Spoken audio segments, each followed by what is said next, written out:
And welcome for today's discussion. So ನಿನ್ನೆ ಎರಡನೇ ಹಂತದ ಹೋರಾಟದ ಬಗ್ಗೆ ನೀವು ತಿಳ್ಕೊಂಡ್ರಿ. ಅದರಲ್ಲಿ ಲಾಸ್ಟು ಒಂದು ಸಂಗತಿ ಉಳಿದಿದೆ, ಅದನ್ನು ಹೇಳಿಬಿಟ್ಟು ನಾವು ಗಾಂಧೀಜಿ ಯುಗಕ್ಕೆ ಪ್ರವೇಶ ಮಾಡಬೇಕು. ಆ ಲಾಸ್ಟ್ ಆಸ್ಪೆಕ್ಟ್ ಏನು ಅಂದರೆ ರೆವಲ್ಯೂಷನರಿ ಆ್ಯಕ್ಟಿವಿಟೀಸ್ ಅಬ್ರಾಡ್. ಅಂದರೆ ನಮ್ಮ ಕ್ರಾಂತಿಕಾರಿಗಳು ವಿದೇಶಗಳಲ್ಲೂ ಕೂಡ ಹೋರಾಟ ಮಾಡಿದರು. ಇದು ಭಾಳ ಇಂಪಾರ್ಟೆಂಟ್. ಕ್ರಾಂತಿಕಾರಿಗಳ ಹೋರಾಟ ಭಾರತದ ಒಳಗಡೆ ಎಷ್ಟು ಹೋರಾಟ ಮಾಡಿದರೋ ಹೊರದೇಶಗಳಲ್ಲಿ ಕೂಡ ನಮ್ಮ ಕ್ರಾಂತಿಕಾರಿಗಳು ಹೋರಾಟ ಮಾಡಿದ್ದಾರೆ. ಅದರ ಬಗ್ಗೆ ಸುಮಾರು ಪ್ರಶ್ನೆಗಳು ನಿಮಗೆ ಎಕ್ಸಾಮ್ನಲ್ಲಿ ಕೇಳ್ತಾನೆ. ಯಾವ್ಯಾವ ದೇಶದಲ್ಲಿ ಯಾರ್ಯಾರು ಹೋರಾಟ ಮಾಡಿದರು ಅಂತ ಅದನ್ನೊಂದು ಚಾರ್ಟಲ್ಲೇ ಹಾಕ್ತೀನಿ. ಆ ಚಾರ್ಟನ್ನು ನೀವು ನೆನ್ಪಿಟ್ಕೊಂಡ್ಬಿಟ್ರೆ you can write the things very clearly. So ಇಲ್ಲಿ ದೇಶ ಅಂತ ಬರೀರಿ, ಯಾವ ದೇಶದಲ್ಲಿ ಅಂತ. ಇಲ್ಲಿ ಕ್ರಾಂತಿಕಾರಿಗಳು ಯಾರು ಹೋರಾಟ ಮಾಡಿದರು ಅಥವಾ ಅವರ ಸಂಸ್ಥೆ ಸಂಘ ಯಾವುದು ಅನ್ನೋದನ್ನು ಇಲ್ಲಿ ನೋಟ್ ಮಾಡ್ಕೊಳ್ಳಿ. ಸೊ ಈ ಥರ ಎರಡು ಟೇಬಲ್ ನೀವು ಹಾಕ್ಕೊಂಡ್ರೆ it will be easy to remember. So ಇದರಲ್ಲಿ ಫಸ್ಟ್ ಬರುವಂಥದ್ದು ಯಾವುದು ಅಂದರೆ ಇಂಗ್ಲೆಂಡ್.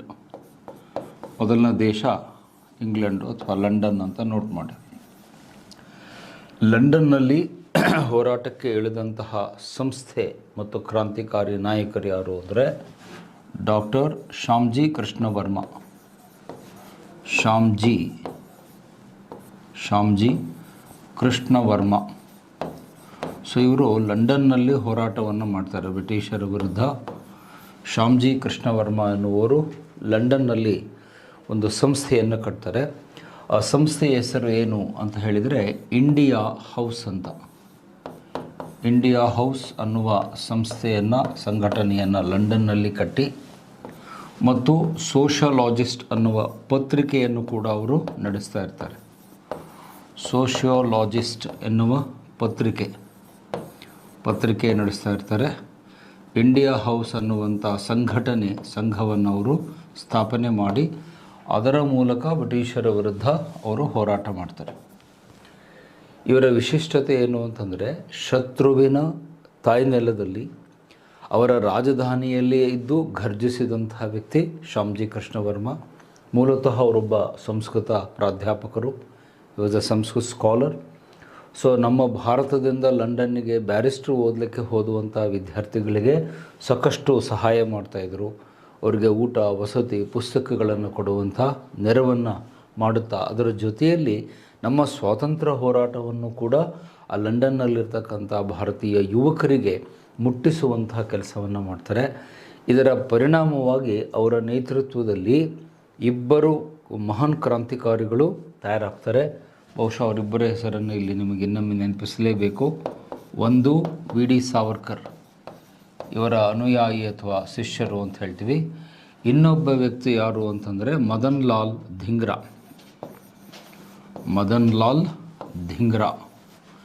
ಸೊ ಮದನ್ ಲಾಲ್ ಧಿಂಗ್ರಾ ಅನ್ನುವಂತಹ ಯುವ ಕ್ರಾಂತಿಕಾರಿ ಈ ಒಂದು ಸಂಘಟನೆಯ ಒಬ್ಬ ಸದಸ್ಯರಾಗಿದ್ದರು. ಇವರಿಬ್ಬರೂ ಕೂಡ ಅವರ ಶಿಷ್ಯರು, ಅವರ ಮಾರ್ಗದರ್ಶನದಲ್ಲಿ ತಯಾರಾದವರು ಅಂತ ಹೇಳಿದರೆ ತಪ್ಪಾಗಲಿಕ್ಕಿಲ್ಲ. ಸೊ ಒಂದು ವಿ ಡಿ ಸಾವರ್ಕರ್, ಇನ್ನೊಂದು ಮದನ್ ಲಾಲ್ ಧಿಂಗ್ರಾ. ಅದರಲ್ಲಿ ಸಾವರ್ಕರ್ ಅವರ ಬಗ್ಗೆ ನಾನು ಆಗಲೇ ಸಾಕಷ್ಟು ಮಾಹಿತಿಯನ್ನು ಕೊಟ್ಟಿದ್ದೇನೆ, ಅವರ ಹೋರಾಟದ ಬಗ್ಗೆ.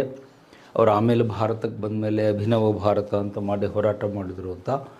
ಆದರೆ ಮದನ್ ಲಾಲ್ ಧಿಂಗ್ರಾ ಏನು ಮಾಡ್ತಾನೆ, ಒಬ್ಬ ಅಧಿಕಾರಿಯನ್ನು ಕೊಲೆ ಮಾಡ್ತಾನೆ, ಲಂಡನ್ನಲ್ಲೇ ಕೊಲೆ ಮಾಡ್ತಾನೆ. ಅದನ್ನು ಲಂಡನ್ ಕಾನ್ಸ್ಪಿರಸಿ ಅಂತ ಹೇಳ್ತೀವಿ. ಕರ್ಜನ್ ವೈಲಿ ಅನ್ನುವಂಥ ಒಬ್ಬ ಬ್ರಿಟಿಷ್ ಅಧಿಕಾರಿಯನ್ನು ಅವನು ಗುಂಡಿಟ್ಟು ಸಾಯಿಸ್ತಾನೆ. ಕರ್ಜನ್ ವೈಲಿ ಎನ್ನುವ ಬ್ರಿಟಿಷ್ ಅಧಿಕಾರಿಯ ಹತ್ಯೆಯನ್ನು ಮಾಡ್ತಾನೆ. ಅಧಿಕಾರಿಯ ಹತ್ಯೆಯನ್ನು ಸಕ್ಸಸ್ಫುಲ್ಲಾಗಿ ಮಾಡಿದವರು ಯಾರು ಅಂದರೆ ಮದನ್ ಲಾಲ್ ಧಿಂಗ್ರಾ. ಸೊ ಅಧಿಕಾರಿಯ ಹತ್ಯೆಯನ್ನು ಮಾಡ್ತಾನೆ. ಲಂಡನ್ನಲ್ಲಿ 1911 ಈ ಘಟನೆ ನಡೆಯುತ್ತೆ. ಅವನ ಹೆಸರು ಕರ್ಜನ್ ವೈಲಿ ಅಂತ. He was assistant secretary of state. ಲಂಡನ್ನಲ್ಲಿ ಸಹಾಯಕ ಕಾರ್ಯದರ್ಶಿಯಾಗಿ ಅವನು ಕೆಲಸ ಮಾಡ್ತಾಯಿದ್ದ. ಸೊ ಇಲ್ಲಿ ಅವನ ಹೆಸರನ್ನು ನೀವು ಯಾವುದ್ರ ಜೊತೆಗೆ ಕನ್ಫ್ಯೂಸ್ ಮಾಡ್ಕೊಳ್ಬಾರ್ದು ಅಂದರೆ, ಈ ಮುಂಚೆ ನಾನೇನು ಲಾರ್ಡ್ ಕರ್ಜನ್ ಅಂತ ಚರ್ಚೆ ಮಾಡಿದೆ, ಆ ಹೆಸರಿನ ಜೊತೆಗೆ ಕನ್ಫ್ಯೂಸ್ ಮಾಡ್ಕೋಬೇಡಿ. ಅವನು ಬೇರೆ, ಅವನು ವೈಸ್ರಾಯ್. ಲಾರ್ಡ್ ಕರ್ಜನ್ ವೈಸ್ರಾಯ್, ಇವನು ಅಧಿಕಾರಿ. ಕರ್ಜನ್ ವೈಲಿ ಅಂತ. ಆ ಬ್ರಿಟಿಷ್ ಅಧಿಕಾರಿಯನ್ನು ಹತ್ಯೆಗೈದಿದ್ದು ಮದನ್ ಲಾಲ್ ಧೀಂಗ್ರಾ ಎನ್ನುವ ಯುವ ಕ್ರಾಂತಿಕಾರಿ. ಇವರಿಬ್ಬರೂ ಕೂಡ ಶ್ಯಾಮ್ಜಿ ಕೃಷ್ಣ ವರ್ಮ ಅವರ ಶಿಷ್ಯರು, ಅವರ ಅನುಯಾಯಿಗಳು ಅನ್ನುವಂಥದ್ದು. ಈ ಘಟನೆ ಆದ ನಂತರ ಶ್ಯಾಮ್ಜಿ ಕೃಷ್ಣ ಅವ್ರನ್ನ ಅವರ ಒಂದು ಇಂಡಿಯಾ ಹೌಸ್ ಅನ್ನುವ ಸಂಘವನ್ನು ಬ್ಯಾನ್ ಮಾಡ್ತಾರೆ. ಅವರ ಪತ್ರಿಕೆ ಸೋಷಿಯಾಲಜಿಸ್ಟ್ ಅನ್ನುವ ಪತ್ರಿಕೆಯನ್ನು ನಡೆಸ್ತಾರೆ. ಅದರ ಮೇಲೂ ಕೂಡ ಬ್ರಿಟಿಷ್ ಸರ್ಕಾರ ನಿರ್ಬಂಧವನ್ನು ವಿಧಿಸುತ್ತೆ. ಆದರೆ ಒಂದು ನಿಜ, ಇಂಗ್ಲೆಂಡ್ನಲ್ಲಿ ಬ್ರಿಟಿಷರ ವಿರುದ್ಧ ಜಾಗೃತಿಯನ್ನು ಮೂಡಿಸಿ ನಮ್ಮ ಯುವಕರನ್ನು ಹೋರಾಟಕ್ಕೆ ಸಜ್ಜುಗೊಳಿಸಿದವರು ಯಾರು ಅಂತ ಕೇಳಿದರೆ ನೀವು ಶ್ಯಾಮ್ಜಿ ಕೃಷ್ಣ ವರ್ಮ ಅಂತ ಹೇಳೋದ್ರಲ್ಲಿ ಯಾವ ಸಂಶಯವೂ ಇಲ್ಲ. ಅಂಥ ಒಂದು ಮಹತ್ವದ ಪಾತ್ರವನ್ನು ಅವರು ವಹಿಸ್ತಾರೆ. ಅದಕ್ಕೆ ನಾವು ಹೇಳ್ತೀವಿ, ನಮ್ಮ ನೆಲದಲ್ಲಿ ಹೋರಾಟ ಮಾಡೋದು ಬೇರೆ, ವಿದೇಶಗಳಲ್ಲಿ ಹಿಂದಿಯಲ್ಲಿ ಒಂದು ಗಾದಿ ಮಾತು ಬರುತ್ತೆ, ಈಗ ಬಿಲ್ಲಿ ಬಿ ಶೇರ್ ಹೋತಾ ಹೇ ಅಪ್ನೆ ಗಲ್ಲಿ ಮೇ ಅಂತ. ಅಂದರೆ ತನ್ನ ಓಣಿಯಲ್ಲಿ ನಾಯಿ ಕೂಡ ಜೋರಾಗಿ ಠಾಕ್ಠೀಕಾಗಿ ಓಡಾಡ್ತಿರುತ್ತೆ, ಪಕ್ಕದ ಓಣಿಗೆ ಹೋದರೆ ನಾಯಿ ಸುಮ್ಮನೆ ಆಗ್ಬಿಡೋಕೆ, ಅಲ್ಲಿ ಬೇರೆ ನಾಯಿಗಳಿರ್ತವೆ, ಆ ಓಣಿ ಏರಿಯಾ ನಾಯಿ ಬೇರೆ ಇರ್ತವೆ. ಸೊ ಹಾಗಾಗಿ ನಮ್ಮ ಕ್ರಾಂತಿಕಾರಿಗಳು ನಮ್ಮ ದೇಶದಲ್ಲೇ ಹೋರಾಟ ಮಾಡೋದು ಎಷ್ಟು ಮುಖ್ಯನೋ, ಹೊರದೇಶದಲ್ಲಿ ಅದು ಇಂಗ್ಲೆಂಡ್ನಲ್ಲಿ ಯಾರು ನಮ್ಮನ್ನು ಆಳ್ತಿದ್ರೋ ಅವರ ರಾಜಧಾನಿಯಲ್ಲಿಯೇ ಹೋರಾಟ ಮಾಡಿದಂಥ ಒಂದು ಕ್ರೆಡಿಟು, ಕೀರ್ತಿ ಡಾಕ್ಟರ್ ಶ್ಯಾಮ್ಜಿ ಕೃಷ್ಣ ವರ್ಮ ಅವರಿಗೆ ಸಲ್ಲುತ್ತೆ. ಸೊ ಈ ಪಾಯಿಂಟ್ಸನ್ನು ಮೊದಲು ನೀವು ನೆನ್ಪಿಟ್ಕೋಬೇಕು. ವಿದೇಶದ ಹೋರಾಟದಲ್ಲಿ ಫಸ್ಟ್ ಇವ್ರು ಬರ್ತಾರೆ. ಇದಾದಮೇಲೆ ಸ್ಕ್ರಾಲ್ ಮಾಡು, ಪೇಜ್ ಎಕ್ಸ್ಟ್ರಾ ಪೇಜ್ ಕೊಡು. ಸೊ ಇದಾದ ನಂತರ ಎರಡನೆಯ ಸಂಘಟನೆಯನ್ನು ನೀವು ಅಲ್ಲಿ ನೆನ್ಪಿಟ್ಕೊಳ್ಳೋದಾದರೆ, ಎರಡನೆಯ ದೇಶ ಮತ್ತು ಇಲ್ಲಿ ಕ್ರಾಂತಿಕಾರಿ ನಾಯಕರು ಯಾರು, ಕ್ರಾಂತಿಕಾರಿಗಳು ಅಂತ ಹಿಂಗೆ ನೋಟ್ ಮಾಡ್ಕೊಳ್ಳಿ. ಅದೇ ಕಾಲಮ್ ಕಂಟಿನ್ಯೂ ಮಾಡಿ, ಈಗೇನು ಹಾಕಿದೆ ಅದೇ ಕಾಲಮನ್ನು ಕಂಟಿನ್ಯೂ ಮಾಡಿ, ಸೇಮ್ ಲೈನ್. ಸೊ ಎರಡನೇ ದೇಶ ಅಂತ ಬಂದು ಇಲ್ಲಿ ಫ್ರಾನ್ಸ್ ಅಂತ ಬರೀರಿ. ಫ್ರಾನ್ಸಲ್ಲೂ ಕೂಡ ನಮ್ಮ ಹೋರಾಟ ಬ್ರಿಟಿಷರ ವಿರುದ್ಧ ನಡೆಯುತ್ತೆ. ಇಲ್ಲಿ ಹೋರಾಟ ಮಾಡಿದವರು ಯಾರು ಅಂದರೆ ಮಹಿಳೆ, ಅವಳ ಹೆಸರು ಮೇಡಮ್ ಕಾಮ ಅಂತ.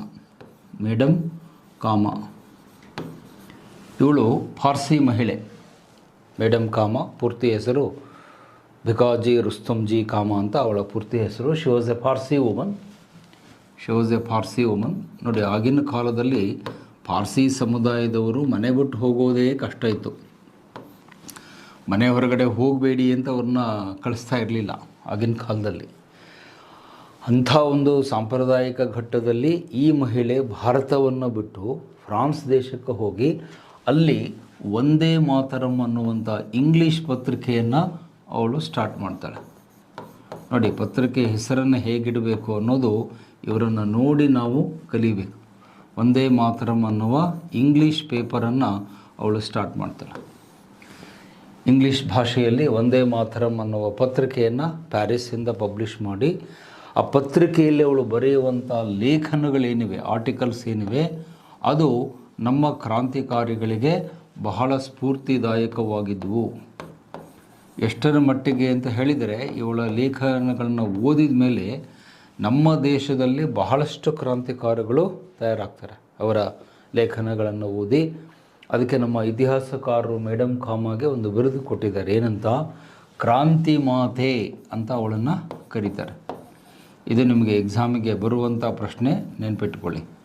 ಕ್ರಾಂತಿ ಮಾತೆ ಎಂದು ಯಾರನ್ನು ಕರೆಯುತ್ತಾರೆ ಅಂತ ಹೇಳಿದರೆ ಆನ್ಸರು ಮೇಡಮ್ ಕಾಮ. ಮದರ್ ಆಫ್ ರೆವಲ್ಯೂಷನರೀಸ್ ಅಂತ ಇಂಗ್ಲೀಷ್ನಲ್ಲಿ ಹೇಳ್ತೀವಿ. ಅಂದರೆ ಕ್ರಾಂತಿಕಾರಿಗಳಿಗೆ ಒಂಥರ ತಾಯಿಯ ರೀತಿಯಲ್ಲಿ ಇದ್ದು ಮಾರ್ಗದರ್ಶನ ಕೊಟ್ಟು ಸ್ಫೂರ್ತಿ ಕೊಟ್ಟವಳು ಯಾರು ಅಂದರೆ ಮೇಡಮ್ ಕಾಮ. ಅವಳು ಮಾಡಿದಂಥ ಭಾಷಣಗಳು, ಬರಹಗಳೇನಿವೆ ಅವು ಇವತ್ತಿಗೂ ಕೂಡ ನಮಗೆ ಸ್ಫೂರ್ತಿಯ ಚೆಲುಮೆಯಾಗಿದೆ. ಮತ್ತು ಅವಳು ಫ್ರಾನ್ಸನ್ನೇ ಯಾಕೆ ಆರಿಸ್ಕೊಂಡ್ಲು ಅಂತ ನೀವು ಕೇಳಿದರೆ, ಫ್ರಾನ್ಸಿಗೂ ಇಂಗ್ಲೆಂಡಿಗೂ ವೈರತ್ವ ಇತ್ತು. ಅದು ನಿಮ್ಗೆ ಗೊತ್ತಿದೆ, ಎರಡೂ ರಾಷ್ಟ್ರಗಳು ಯಾವತ್ತೂ ಕಚ್ಚಾಡ್ತಾ ಇದ್ವು. ಹಾಗಾಗಿ ಇಂಗ್ಲೆಂಡಿಗೂ ಮತ್ತು ಫ್ರಾನ್ಸಿಗೂ ವೈರತ್ವ ಇದ್ದಿದ್ದರಿಂದ ಆ ವೈರಿ ದೇಶದಲ್ಲಿ ಇದ್ದುಕೊಂಡು ಹೋರಾಟ ಮಾಡಬೇಕು ಅನ್ನೋದು ಅವಳ ಸ್ಟ್ರಾಟಜಿ. ಅಂದರೆ ವೈರಿ ದೇಶ ಅಂದರೆ ಫ್ರಾನ್ಸು ಇಂಗ್ಲೆಂಡಿಗೆ ವೈರಿ ದೇಶ. ಹಾಗಾಗಿ ಆ ದೇಶದಲ್ಲಿದ್ದುಕೊಂಡು ನಾನು ಫೈಟ್ ಮಾಡಬೇಕು, ಬ್ರಿಟಿಷರ ವಿರುದ್ಧ ಹೋರಾಟ ಮಾಡಬೇಕು ಅಂತ ಮೇಡಮ್ ಕಾಮ ಆ ಹೋರಾಟವನ್ನು ಮಾಡ್ತಾಳೆ. ಸೊ ಹಾಗಾಗಿ ವಿದೇಶದಲ್ಲೂ ಕೂಡ ನಮ್ಮ ಮಹಿಳೆಯರು ಹಿಂದೆ ಬಿದ್ದಿರಲಿಲ್ಲ, ಅದನ್ನು ನೆನ್ಪಿಟ್ಕೊಳ್ಳಿ. ಅಂದರೆ ಮಹಿಳಾ ಶಕ್ತಿ ವಿದೇಶಗಳಲ್ಲೂ ಕೂಡ ಸ್ಟ್ರಾಂಗ್ ಇತ್ತು ಅನ್ನುವುದನ್ನು ಈ ಘಟನೆಯಿಂದ ನೀವು ನೆನ್ಪಿಟ್ಕೊಳ್ಬೇಕು.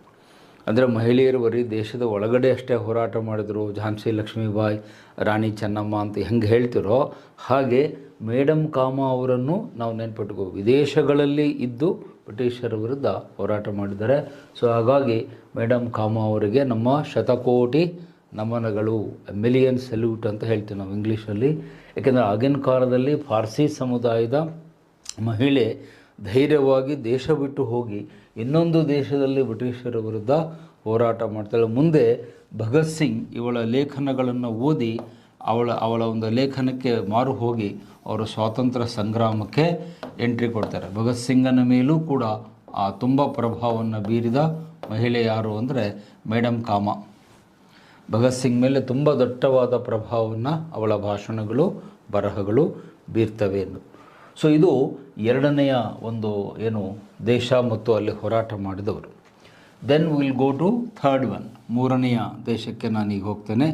ಮೂರನೆಯ ದೇಶ ಯಾವುದು ಅಂತ ಹೇಳಿದರೆ ಅಲ್ಲಿ ಮೆಕ್ಸಿಕೋ ಅಂತ ಬರೀರಿ. ಮೆಕ್ಸಿಕೋದಿಂದನೂ ಕೂಡ ಕೆಲವರು ಹೋರಾಟವನ್ನು ಮಾಡ್ತಾರೆ. ಈ ಹೋರಾಟ ಮಾಡಿದಂಥ ಲೀಡರ್ ಯಾರು ಅಂದರೆ ಎನ್ ರಾಯ್, ಮಾನವೇಂದ್ರನಾಥ್ ರಾಯ್ ಅಂತ ಅವರ ಪೂರ್ತಿ ಹೆಸರು.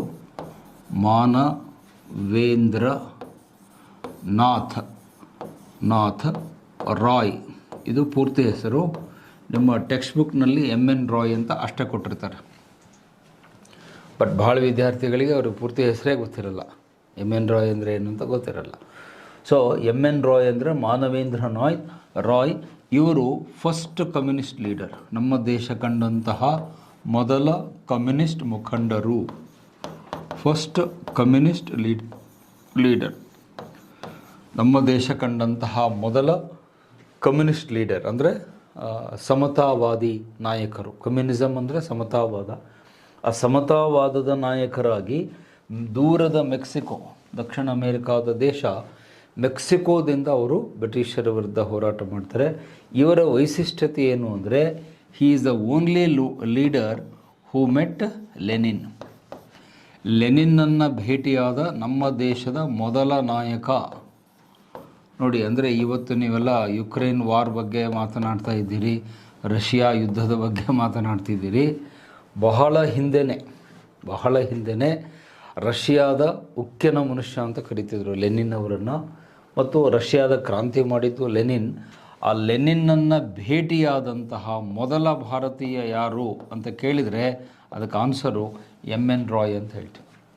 ಅವಾಗ ಲೆನಿನ್ ಹೆಸರು ಹೇಳಿದರೆ ಜಗತ್ತು ನಡುಗ್ತಾ ಇತ್ತು, ಅವನು ಭೇಟಿಯಾಗಲಿಕ್ಕೆ ಜನ ಹೆದರ್ತಿದ್ರು. ಅಂಥದ್ರಲ್ಲಿ ಲೆನಿನ್ನನ್ನು ಭೇಟಿಯಾಗಿ ರಷ್ಯಾದವರು ನನಗೆ ನೆರವು ಕೊಡಬೇಕು, ನೀವು ಸಹಾಯ ಮಾಡಿದರೆ ನಾನು ಭಾರತದಲ್ಲಿ ಬ್ರಿಟಿಷರ ವಿರುದ್ಧ ಹೋರಾಟ ಮಾಡ್ತೇನೆ ಅಂತ ಹೇಳಿ ಆ ರಷ್ಯಾದ ನೆರವಿನಿಂದ ಕ್ರಾಂತಿಯನ್ನು ಮಾಡಲಿಕ್ಕೆ ಮುಂದಾದ ವ್ಯಕ್ತಿ ಎನ್ ರಾಯ್. ಮುಂದೆ ಇವರ ಮಾರ್ಗದರ್ಶನದಲ್ಲಿ ನಮ್ಮ ದೇಶದಲ್ಲಿ ಏನು ಸ್ಟಾರ್ಟ್ ಆಗುತ್ತೆ, ಕಮ್ಯುನಿಸ್ಟ್ ಪಾರ್ಟಿ ಸ್ಥಾಪನೆ ಆಗುತ್ತೆ.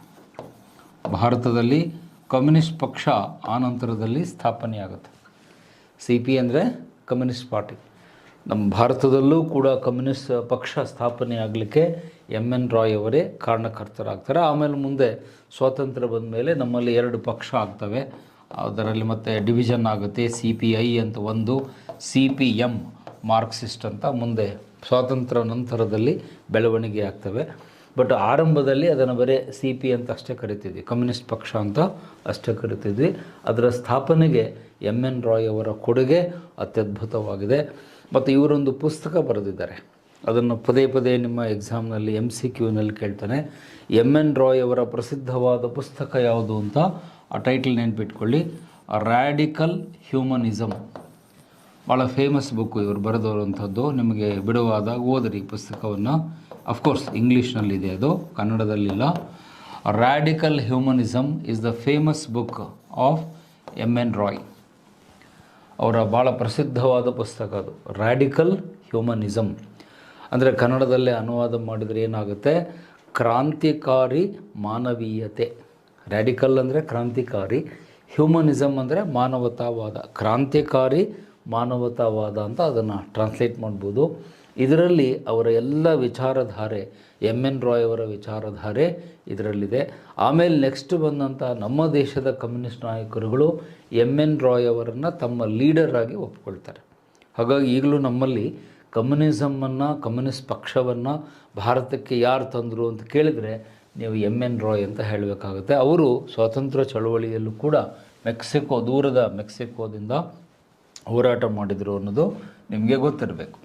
ನೆಕ್ಸ್ಟ್ ಬರುವಂಥ ನಾಲ್ಕನೆಯ ದೇಶ ಯಾವುದು ಅಂದರೆ ಕೆನಡಾ.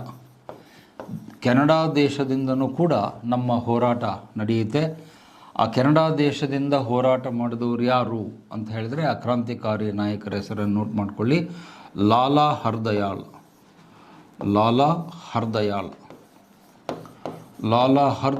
ಅನ್ನುವರು ಇದರ ನಾಯಕತ್ವವನ್ನು ವಹಿಸಿಕೊಳ್ತಾರೆ ದೂರದ ಕೆನಡಾದಲ್ಲಿ. ಮತ್ತು ಅವರೊಂದು ಚಳುವಳಿಯನ್ನು ಸ್ಟಾರ್ಟ್ ಮಾಡ್ತಾರೆ. ಅದರ ಬಗ್ಗೆ ಪದೇ ಪದೇ ನಿಮಗೆ ಎಕ್ಸಾಮ್ನಲ್ಲಿ ಕೇಳ್ತಾರೆ. ಗದರ್ ಮೂಮೆಂಟ್ ಅಂತ ಕರೀತಾರೆ. ಅದಕ್ಕೆ ಗದರ್ ಚಳುವಳಿ, ಗದರ್ ಒಂದು ಹೋರಾಟ ಅಂತ ಕರೀತಾರೆ, ಗದರ್ ಮೂಮೆಂಟ್. ಮತ್ತು ಗದರ್ ಅನ್ನುವ ಒಂದು ಪತ್ರಿಕೆಯನ್ನು ಕೂಡ ಅವರು ಸ್ಟಾರ್ಟ್ ಮಾಡ್ತಾರೆ. It is the name of A paper also. Ghadar ಅನ್ನುವ ಪತ್ರಿಕೆಯನ್ನು, ಇಂಗ್ಲೀಷ್ ಪೇಪರನ್ನು ಸ್ಟಾರ್ಟ್ ಮಾಡ್ತಾರೆ. ಎಲ್ಲಿ? ಆ್ಯಟ್ ವ್ಯಾಂಕೂವರ್, ಕೆನಡಾದ ವ್ಯಾಂಕೂವರ್ ಅನ್ನುವ ಸ್ಥಳದಲ್ಲಿ ಅವರು ಈ ಪತ್ರಿಕೆಯನ್ನು ಲಾಂಚ್ ಮಾಡ್ತಾರೆ. ಈ ಚಳುವಳಿ ಸ್ಟಾರ್ಟ್ ಆಗಿದ್ದು 1913ರಲ್ಲಿ. ಗದರ್ ಚಳುವಳಿ ಅಥವಾ ಗದರ್ ಮೂಮೆಂಟ್ ಅಂತ ಹೇಳ್ತೀವಿ. ಆಮೇಲೆ ಅವರೊಂದು ಪಕ್ಷವನ್ನು ಸ್ಥಾಪನೆ ಮಾಡ್ಕೊಳ್ತಾರೆ. ಅದಕ್ಕೆ ಗದರ್ ಪಕ್ಷ ಅಂತ ಕರೀತಾರೆ. ಓಕೆ, ಸೊ ಅವರ ಭಾಷೆಯಲ್ಲಿ, ಪಂಜಾಬಿ ಭಾಷೆಯಲ್ಲಿ ಗದರ್ ಅಂದರೆ ಕ್ರಾಂತಿಕಾರಿ ಅಂತ ಅರ್ಥ. ಅವರ ಭಾಷೆಯಲ್ಲಿ, ಪಂಜಾಬಿ ಭಾಷೆಯಲ್ಲಿ ಗದರ್ ಅಂದರೆ ಕ್ರಾಂತಿಕಾರಿ ಅಂತ ಅರ್ಥ.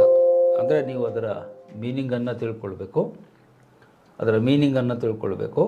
ಸೊ ಗದರ್ ಅಂದರೆ ಕ್ರಾಂತಿಕಾರಿ ಅಂತ ಅರ್ಥ. ಆ ಕ್ರಾಂತಿಕಾರಿ ಅನ್ನುವ ಪಕ್ಷವನ್ನು ಕಟ್ಟಿಕೊಂಡು ಅವರು ಈ ಹೋರಾಟವನ್ನು ಮಾಡ್ತಾರೆ. ಒಂದು ನಿಮಿಷ, will be back on the boat. ಅಷ್ಟೇ ಬೋಟ್ ಟಚ್ ಆಯ್ತು ಅಂತ ಕಾಣುತ್ತೆ. ಒಂದು ನಿಮಿಷ. Yes, we are back on the screen.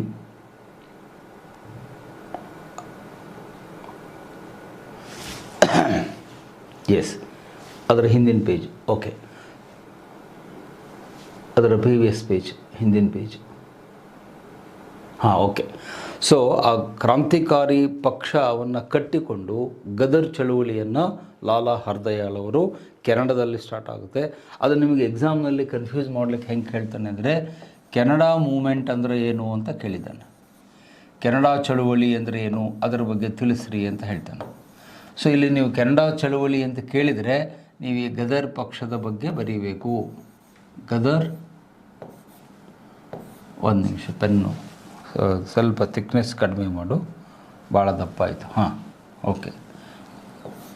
So Ghadar moment ಅಂತ ಬರೀಬೇಕು. ಎರಡೂ ಒಂದೇ. ಗದರ್ ಚಳುವಳಿ ಅಂದರೂ ಒಂದೇ, ಕೆನಡಾ ಚಳುವಳಿ ಅಂದರೂ ಒಂದೇ. Both are same. ಸೊ ಇದರ ಮೂಲ ಲೀಡ್ರ್ ಯಾರು ಅಂದರೆ ಲಾಲಾ ಹರ್ದಯಾಳ್. ಅವ್ರ ಹೆಸರು ನೆನ್ಪಿಟ್ಕೊಳ್ಳಿ, ಲಾಲಾ ಹರ್ದಯಾಳ್. ಅವ್ರ ಜೊತೆಗೆ ಮತ್ತು ಉಳಿದವರು ಬರ್ತಾರೆ. ಅವರ ಹೆಸರುಗಳನ್ನು ಹೇಳ್ತೀನಿ, ನೋಟ್ ಮಾಡ್ಕೊಳ್ಳಿ. ಲಾಲಾ ಹರ್ದಯಾಳ್ ಅವರ ಜೊತೆಗೆ ಬಂದಂಥ ಇತರ ನಾಯಕರು ಅಂದರೆ ಭಾಯಿ ಪರಮಾನಂದ್. ಇವರೆಲ್ಲ ಗದರ್ ಚಳವಳಿಯ ನಾಯಕರು. ಭಾಯಿ ಪರಮಾನಂದ್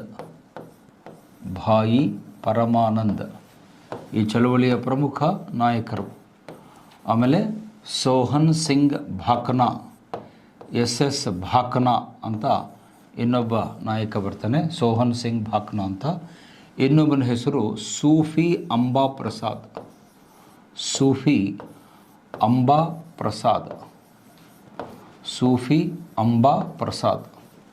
ಇವರು ಇತರ ನಾಯಕರು, ಈ ಚಳುವಳಿಯ ಇತರ ನಾಯಕರು.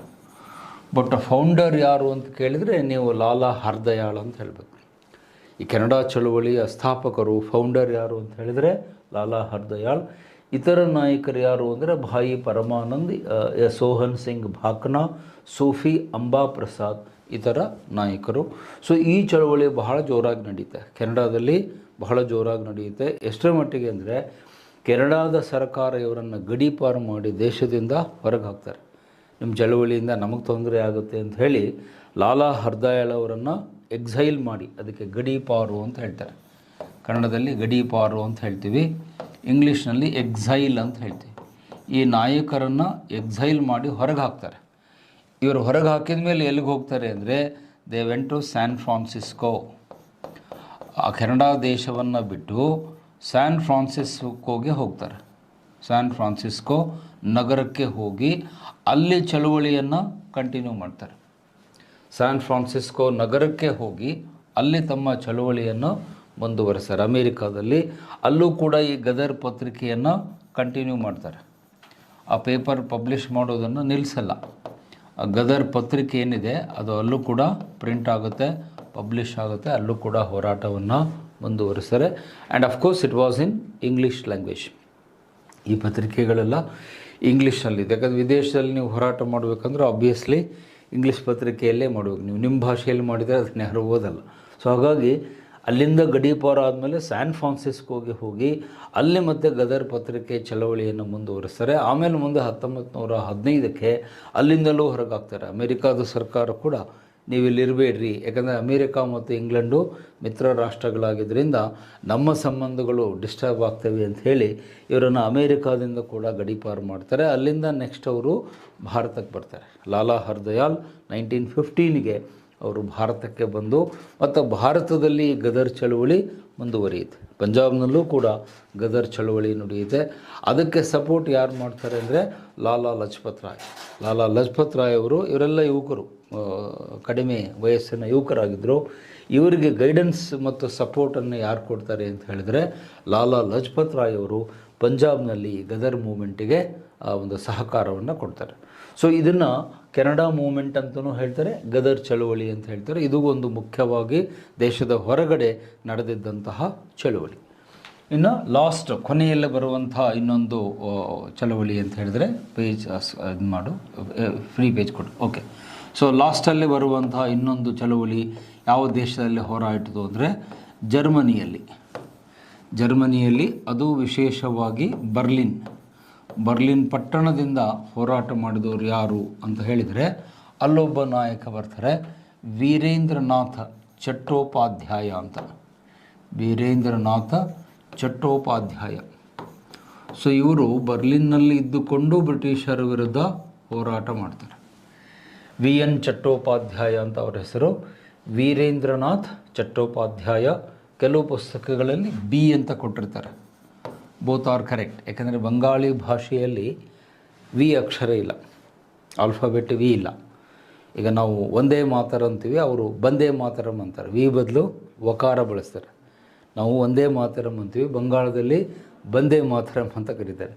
ನಾವು ವೈ ಯುಗ ಅಂತ ಹೇಳ್ತೀವಿ, ಅವರು ಜುಗ ಅಂತ ಹೇಳ್ತಾರೆ. ವೈ ಬದಲು ಜೆ ಬರುತ್ತೆ.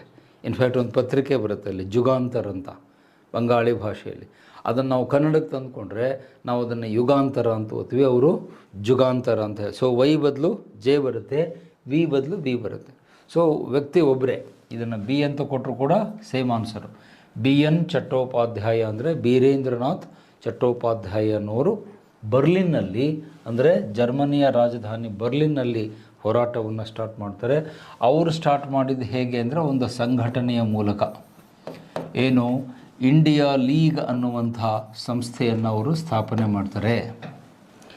ಇಂಡಿಯಾ ಲೀಗ್ ಅನ್ನುವಂಥ ಸಂಘವನ್ನು ಅವರು ಸ್ಥಾಪನೆ ಮಾಡಿ ಜರ್ಮನಿಯಲ್ಲಿ ಹೋರಾಟವನ್ನು ಸ್ಟಾರ್ಟ್ ಮಾಡ್ತಾರೆ. ಅರೌಂಡ್ 1936 ಇಂಡಿಯಾ ಲೀಗ್ ಅನ್ನುವಂಥ ಸಂಸ್ಥೆ ಸ್ಥಾಪನೆ ಮಾಡಿ ಅವರು ಒಂದು ಪತ್ರಿಕೆ ನಡೆಸ್ತಾರೆ.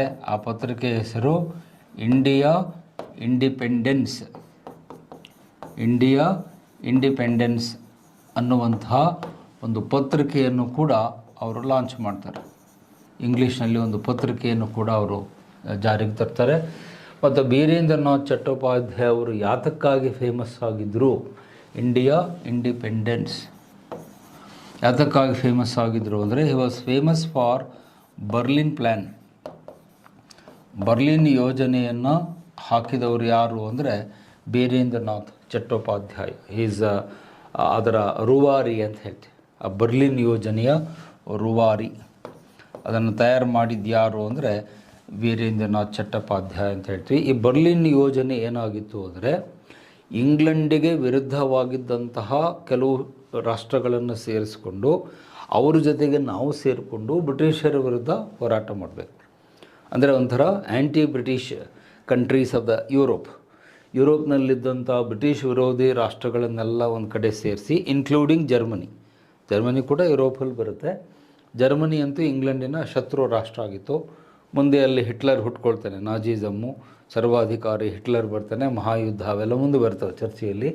ಸೊ ಆ ಬ್ರಿಟಿಷ್ ವಿರೋಧಿಯಾದಂಥ ದೇಶಗಳನ್ನು ಸೇರಿಸ್ಕೊಂಡು ಅವ್ರ ಜೊತೆಗೆ ನಾವು ಕೈ ಜೋಡಿಸಿ ಬ್ರಿಟಿಷರ ವಿರುದ್ಧ ಹೋರಾಟ ಮಾಡಬೇಕು ಅನ್ನುವ ಒಂದು ಮಾಸ್ಟರ್ ಪ್ಲ್ಯಾನ್. ಆ ಮಾಸ್ಟರ್ ಪ್ಲ್ಯಾನ್ ಮಾಡಿದ್ದು ಯಾರು ಅಂದರೆ ವೀರೇಂದ್ರನಾಥ್ ಚಟ್ಟೋಪಾಧ್ಯಾಯ. ಈ ಯೋಜನೆಯನ್ನು ಬರ್ಲಿನ್ ಪ್ಲ್ಯಾನ್ ಅಂತ ಕರೀತಾರೆ. ಆ ಯೋಜನೆಯನ್ನು ಎಕ್ಸಾಮ್ನಲ್ಲಿ ಬರ್ಲಿನ್ ಯೋಜನೆ ಅಂದರೆ ಏನು ಅಂತ ಕೇಳಿದರೆ ಇವ್ರ ಬಗ್ಗೆ ಬರಿಬೇಕು. ಆದರೆ ಇದಕ್ಕೆ ಬಲ ಯಾವಾಗ ಬರುತ್ತೆ ಅಂದರೆ 1940ಯಲ್ಲಿ ಬರುತ್ತೆ. 1940ರಲ್ಲಿ ಕ್ಯಾಪ್ಟನ್ ಮೋಹನ್ ಬೋಸ್ ಅನ್ನೋರು ಇದಕ್ಕೆ ಚಾಲನೆ ಕೊಡ್ತಾರೆ. ಕ್ಯಾಪ್ಟನ್ ಮೋಹನ್ ಬೋಸ್ ಅನ್ನುವರು ಈ ಯೋಜನೆಗೆ ಚಾಲನೆಯನ್ನು ಕೊಟ್ಟು ಅಲ್ಲಿದ್ದಂಥ ಭಾರತೀಯರನ್ನೆಲ್ಲ ಸೇರಿಸಿ ಒಂದು ಪಡೆಯನ್ನು ಕಟ್ತಾರೆ. ಜರ್ಮನಿಯಲ್ಲಿದ್ದಂಥ ಭಾರತೀಯರನ್ನೆಲ್ಲ ಸೇರಿಸಿ ಒಂದು ತುಕಡಿಯನ್ನು ಕಟ್ತಾರೆ. ಮುಂದೆ ಅದಕ್ಕೆ ಅಧಿಕೃತವಾದ ಹೆಸರನ್ನು ಯಾರು ಕೊಡ್ತಾರೆ? ಸುಭಾಷ್ ಚಂದ್ರ ಬೋಸ್ ಅವರು ಕೊಡ್ತಾರೆ. ಅದು 1942ನಲ್ಲಿ ಸುಭಾಷ್ ಚಂದ್ರ ಬೋಸ್ ಅವರು ಅದಕ್ಕೆ ಏನು ಹೆಸರು ಕೊಡ್ತಾರೆ? INA ಅಂತ ಅದಕ್ಕೆ ಹೆಸರು ಕೊಡ್ತಾರೆ. INA ಅಂದ್ರೇನು? Indian National Army. ಹಿಂದಿಯಲ್ಲಾದರೆ ಆಜಾದ್ ಹಿಂದ್ ಫೌಜ್ ಅಂತ ಕರೀತಾರೆ. ಹಿಂದಿ ಭಾಷೆಯಲ್ಲಾದರೆ ಆಜಾದ್ ಹಿಂದ್ ಫೌಜ್ ಅಂದರೆ ಆರ್ಮಿ. ಇವೆಲ್ಲ ಹಿಂದಿ ಶಬ್ದಗಳು. ಆಜಾದ್ ಹಿಂದ್ ಫೌಜ್ ಅಂತ ಕರೀತಾರೆ. ಫೌಜ್ ಅಂದರೆ ಆರ್ಮಿ. ಬಟ್ ಇಂಗ್ಲೀಷ್ನಲ್ಲಿ INA ಅಂತ ಕರಿತೀವಿ, Indian National army. 1942 Subhash Chandra Bose ಅವರು ಅದನ್ನು ಸಂಘಟಿಸಿ ಆ INAಯನ್ನು ಇಟ್ಟುಕೊಂಡೇ ಬ್ರಿಟಿಷರ ವಿರುದ್ಧ ಅವರು ಹೋರಾಟವನ್ನು ಮಾಡ್ತಾರೆ. ಆವಾಗ ಅವರು ಮಾಡಿದಂಥ ಭಾಷಣ, ಸಿಂಗಾಪುರ್ ರೇಡಿಯೋದಿಂದ ಭಾಷಣ ಮಾಡ್ತಾರೆ. ಆ ಭಾಷಣದ ಮೊದಲ ಸಾಲು ನಿಮಗೆಲ್ಲ ನೆನಪಿನಲ್ಲಿರಬಹುದು. First line of the speech ಏನು ಹೇಳ್ತಾರೆ ಅವರು? ನಿಮಗೆ ಅವರ ಮಾತುಗಳು, ಸುಭಾಷ್ ಚಂದ್ರ ಬೋಸ್ ಅವರ ಮಾತುಗಳು ನೆನಪಿರಬೇಕು. Give me your blood, I will give you freedom. Subhash Chandra Bose ಅವರು ಹೇಳ್ತಾರೆ, ನೀವು ನನಗೆ ರಕ್ತವನ್ನು ಕೊಡಿ, ನಾನು ನಿಮಗೆ ಸ್ವಾತಂತ್ರ್ಯವನ್ನು ಕೊಡುತ್ತೇನೆ. ಸೊ ನೀವೇನು ಹೇಳಬಾರ್ದು, ಸಾರ್ ರಕ್ತ ಇಲ್ಲೇ SDM ಹಾಸ್ಪಿಟ್ಲಲ್ಲಿ ಬ್ಲಡ್ ಬ್ಯಾಂಕಲ್ಲಿ ಸಿಗುತ್ತೆ, ಅಲ್ಲಿ ಹೋಗಿ ತೊಗೊಳ್ಳಿ ಸರ್ ಅಂತ. ಆ ಥರ ಬ್ಲಡ್ ಬ್ಯಾಂಕಲ್ಲಿರೋದಲ್ಲ ಅವ್ರು ಕೇಳೋದು. ನಿಮ್ಮ ಬಲಿದಾನವನ್ನು ದೇಶಕ್ಕಾಗಿ ಮಾಡಲಿಕ್ಕೆ ಸುಭಾಷ್ ಚಂದ್ರ ಬೋಸ್ ಹೇಳ್ತಾರೆ, give me your blood, I will give you freedom ಅಂತ ಹೇಳ್ತಾರೆ. ಅದ್ಭುತವಾದ ಭಾಷಣವನ್ನು ಮಾಡಿ ನಮ್ಮ ಯುವಕರನ್ನೆಲ್ಲ ಪ್ರೇರೇಪಿಸ್ತಾರೆ. ಮುಂದೆ ಸ್ವಾತಂತ್ರ್ಯ ಹೋರಾಟದ ಮುಖ್ಯ ಪಾತ್ರವನ್ನು ಸುಭಾಷ್ ಚಂದ್ರ ಬೋಸ್ ಅವರೇ ವಹಿಸ್ತಾರೆ. ಎಷ್ಟರ ಮಟ್ಟಿಗೆ ಅಂದರೆ he captured Andaman and Nicobar islands. ಬ್ರಿಟಿಷರ ವಶದಲ್ಲಿದ್ದ ಅಂಡಮಾನ್ ಮತ್ತು ನಿಕೋಬಾರ್ ಎರಡೂ ದ್ವೀಪಗಳನ್ನು ವಶಪಡಿಸಿಕೊಂಡು ಅದಕ್ಕೆ ಬೇರೆ ಹೆಸರು ಹೇಳ್ತಾರೆ, ಸ್ವರಾಜ್ ಮತ್ತು ಸ್ವದೇಶ್ ಅನ್ನುವಂಥ ಶಹೀದ್ ಅನ್ನುವಂಥ ಹೆಸರುಗಳನ್ನು ಆ ದ್ವೀಪಕ್ಕೆ ಕೊಟ್ಟು ಅಲ್ಲಿ ನಮ್ಮ ದೇಶದ ತಿರಂಗಿ ಝಂಡವನ್ನು ಹಾರಿಸ್ಬಿಟ್ಟು ಭಾರತ ಸ್ವತಂತ್ರವಾಗಿದೆ ಅಂತ ಘೋಷಣೆ ಮಾಡಿ ಸುಭಾಷ್ ಚಂದ್ರ ಬೋಸ್ ಅವರೇ ಮೊದಲ ಪ್ರಧಾನಿ ಅಂತ ಅಲ್ಲಿ ಅಧಿಕಾರ ಕೂಡ ಸ್ವೀಕಾರ ಮಾಡ್ತಾರೆ. ಅದೆಲ್ಲ ನಡೆದಾಗ ಇಸ್ವಿ ಏನು ತೋರಿಸ್ತಾ ಇತ್ತು ಅಂದರೆ 1944 ವೇಳೆಗೆ ಅತಿ ದೊಡ್ಡ ಹೋರಾಟವನ್ನು ಸುಭಾಷ್ ಚಂದ್ರ ಬೋಸ್ ಅವರು ಮಾಡಿದರು. ಆದರೆ ನಮ್ಮ ದುರದೃಷ್ಟವೋ ದುರಂತವೋ ಗೊತ್ತಿಲ್ಲ, ಮುಂದೆ ಅಲ್ಲೊಂದು ವಿಮಾನ ಅಪಘಾತ ಸಂಭವಿಸುತ್ತೆ. ಏರ್ ಕ್ರ್ಯಾಶ್ ಅಂತಾರೆ ಅದಕ್ಕೆ. ಆ ವಿಮಾನ ಅಪಘಾತದಲ್ಲಿ ಸುಭಾಷ್ ಚಂದ್ರ ಬೋಸ್ ಅವರು ನಿಧನರಾದರು ಅನ್ನುವಂಥ ಸುದ್ದಿ ಬರುತ್ತೆ. ವಿಮಾನ ಆಘಾತವಾಗುತ್ತೆ, ಅದರಲ್ಲಿ ಸುಭಾಷ್ ಚಂದ್ರ ಬೋಸರ ನಿಧನ ಆಯಿತು ಅಂತ ಸರ್ಕಾರ ಘೋಷಣೆ ಮಾಡುತ್ತೆ. ಅದಾದಮೇಲೆ ನಮಗೆ ಸುಭಾಷ್ ಚಂದ್ರ ಬೋಸ್ ಅವರ ಬಗ್ಗೆ ಯಾವುದೇ ಮಾಹಿತಿಗಳು ಸಿಗಲ್ಲ. ಅಲ್ಲಿಗೆ ಅವರ ವಿವರಗಳು ಇತಿಹಾಸದಲ್ಲಿ ಎಂಡ್ ಆಗಿಬಿಡುತ್ತೆ. 44ರ ವೇಳೆಗೆ ತೈವಾನಿಂದ ಹೋಗುವ ವಿಮಾನದಲ್ಲಿ ಅವರು ಪ್ರಯಾಣಿಸ್ತಾ ಇದ್ದರು. ಆ ವಿಮಾನ ಸ್ಫೋಟ ಆಯಿತು, ಬ್ಲಾಸ್ಟ್ ಆಗಿ ಅದರಲ್ಲಿ ಸುಭಾಷ್ ಚಂದ್ರ ಬೋಸ್ ಹೋದರು ಅಂತ ಹೇಳ್ತಾರೆ. ಬಹುಶಃ ಆ ಘಟನೆ ನಡೆದೇ ಹೋಗಿದ್ದರೆ ಸ್ವಾತಂತ್ರ್ಯ ಬಂದ ಮೇಲೆ ಮೊದಲ ಪ್ರಧಾನಿ ಯಾರಾಗ್ತಿದ್ರು? ಸುಭಾಷ್ ಚಂದ್ರ ಬೋಸ್ ಅವರೇ ಈ ದೇಶದ ಮೊದಲ ಪ್ರಧಾನಿ ಆಗ್ತಿದ್ರು. ಬಟ್ ನಮ್ಮ ದುರಾದೃಷ್ಟವೋ ದೇಶದ ದುರಾದೃಷ್ಟವೋ ಗೊತ್ತಿಲ್ಲ, ಇಂಥ ಒಬ್ಬ ಮಹಾನ್ ನಾಯಕನನ್ನು, ಅವರನ್ನು ಜನಪ್ರಿಯವಾಗಿ ಗಾಂಧೀಜಿಯವರೇ ಕರಿತಿದ್ರು. ಅವರನ್ನು ನೇತಾಜಿ ಬೋಸ್ ಅಂತ ಕರೀತಾ ಇದ್ರು. ನೋಡಿ, ಗಾಂಧೀಜಿಯವರು ಅವರನ್ನು ಮೆಚ್ಚಿಕೊಂಡಿದ್ದರು. ಗಾಂಧೀಜಿಯವರೇ ಖುದ್ದಾಗಿ ಅವರನ್ನು you are the leader of leaders ಅಂತ ಕರೀತಿದ್ರು. ಅಂದರೆ ನಾಯಕರ ನಾಯಕ ಅಂತ ಹೇಳಿ ಗಾಂಧೀಜಿಯವರಿಂದ ಹೊಗಳಿಸಿಕೊಂಡಂಥ ವ್ಯಕ್ತಿ ನೇತಾಜಿ ಸುಭಾಷ್ ಚಂದ್ರ ಬೋಸ್. ಮತ್ತು ಅವರು ಎಷ್ಟು ಗೌರವ ಗಾಂಧೀಜಿಯವರ ಬಗ್ಗೆ ಇಟ್ಕೊಂಡಿದ್ರು ಅಂದರೆ, ಗಾಂಧೀಜಿಯವರನ್ನು ಅವರು ಏನಂತ ಕರೀತಾರೆ, ರಾಷ್ಟ್ರಪಿತ, ಫಾದರ್ ಆಫ್ ದ ನೇಷನ್. ಗಾಂಧೀಜಿಯವರನ್ನು ರಾಷ್ಟ್ರಪಿತ ಅಂತ ಕರೆದಿದ್ದು ಸುಭಾಷ್ ಚಂದ್ರ ಬೋಸು. ಸುಭಾಷ್ ಚಂದ್ರ ಬೋಸರಿಗೆ ನೇತಾಜಿ ಅಂತ ಟೈಟಲ್ ಕೊಟ್ಟಿದ್ದು ಗಾಂಧೀಜಿ. ನೋಡಿ, ಲೀಡರ್ ಅಂದರೆ ಹೆಂಗಿರಬೇಕು, ಒಬ್ಬರನ್ನೊಬ್ಬರು ಗೌರವಿಸುವಂಥದ್ದು. ಈಗ ನಮ್ಮಲ್ಲಿ ಲೀಡರ್ ಹೆಂಗಿದ್ದಾರೆ ಅಂದರೆ, 2 ಎಕರೆ ನುಂಗಿದ್ದೀರಿ ಅಂತ ನೀವು, 10 ಎಕರೆ ನುಂಗಿದ್ದೀರಿ ಅಂತ ನೀವು, ಪರಪ್ಪನ ಅಗ್ರಹಾರ ಕಡೆಗೆ ಓಡಲಿಕ್ಕೆ ನಮ್ಮ ನಾಯಕರುಗಳು ನಾ ಮುಂದು ನೀ ಮುಂದು ಅಂತ ಹೊರಟಿದ್ದಾರೆ. ಸೊ ಈಗ ನಮ್ಮ ರಾಜಕೀಯ ಹದಗೆಟ್ಟಿದೆ. ಆದರೆ ಆವಾಗ ನಮ್ಮ ಲೀಡರ್ಸ್ ಎಷ್ಟು ಸ್ಟ್ಯಾಂಡರ್ಡ್ ಇದ್ದರು ಅಂದರೆ, ವಿಚಾರ ಭೇದ ಇತ್ತು. ನೇತಾಜಿಯವರಿಗೆ ಹೋರಾಟದಲ್ಲಿ, ಹಿಂಸಾತ್ಮಕ ಹೋರಾಟದಲ್ಲಿ ಅವರಿಗೆ ಒಂದು ನಂಬಿಕೆ ಇತ್ತು. ಗಾಂಧೀಜಿಯವರ ಹಿಂಸೆಯನ್ನು ವಿರೋಧಿಸ್ತಾಯಿದ್ರು, ಅಹಿಂಸೆ ಅಂತಿದ್ರು. ಆದರೆ ಅದು ವೈಚಾರಿಕವಾದ ಭಿನ್ನಾಭಿಪ್ರಾಯ. ಅಂದರೆ ನನ್ನ ವಿಚಾರ ನಿಮ್ಮ ವಿಚಾರ ಬೇರೆ ಬೇರೆ ಆದ ಮಾತ್ರಕ್ಕೆ ನಾವು ಒಬ್ಬರೊಬ್ಬರು ಜಗಳಾಡಬೇಕು ಅಂತಲ್ಲ. ವಿಚಾರಗಳು ಭಿನ್ನ ಇರ್ತವೆ. ನಾನು ಹೇಳಿದ್ದು ನಿಮಗೆ ಇಷ್ಟ ಆಗಲಿಕ್ಕಿಲ್ಲ, ನೀವು ಹೇಳಿದ್ದು ಇನ್ನೊಬ್ಬರಿಗೆ. ಹಾಗಂತೇಳಿ ನಾವು AK-47 ರೈಫಲ್ ಹಿಡ್ಕೊಂಡು ಜಗಳಕ್ಕೆ ಹೋಗಬಾರ್ದು. ವಿಚಾರ ಭಿನ್ನತೆ ಬೇರೆ, ನಮ್ಮ ಹೋರಾಟವನ್ನು ದೇಶಕ್ಕಾಗಿ ಮಾಡೋದು ಬೇರೆ. ಸೊ ಇದು ಇವರ ಒಂದು ಗುಣದಲ್ಲಿ ನಾವು ಕಲ್ತ್ಕೊಳ್ತೀವಿ.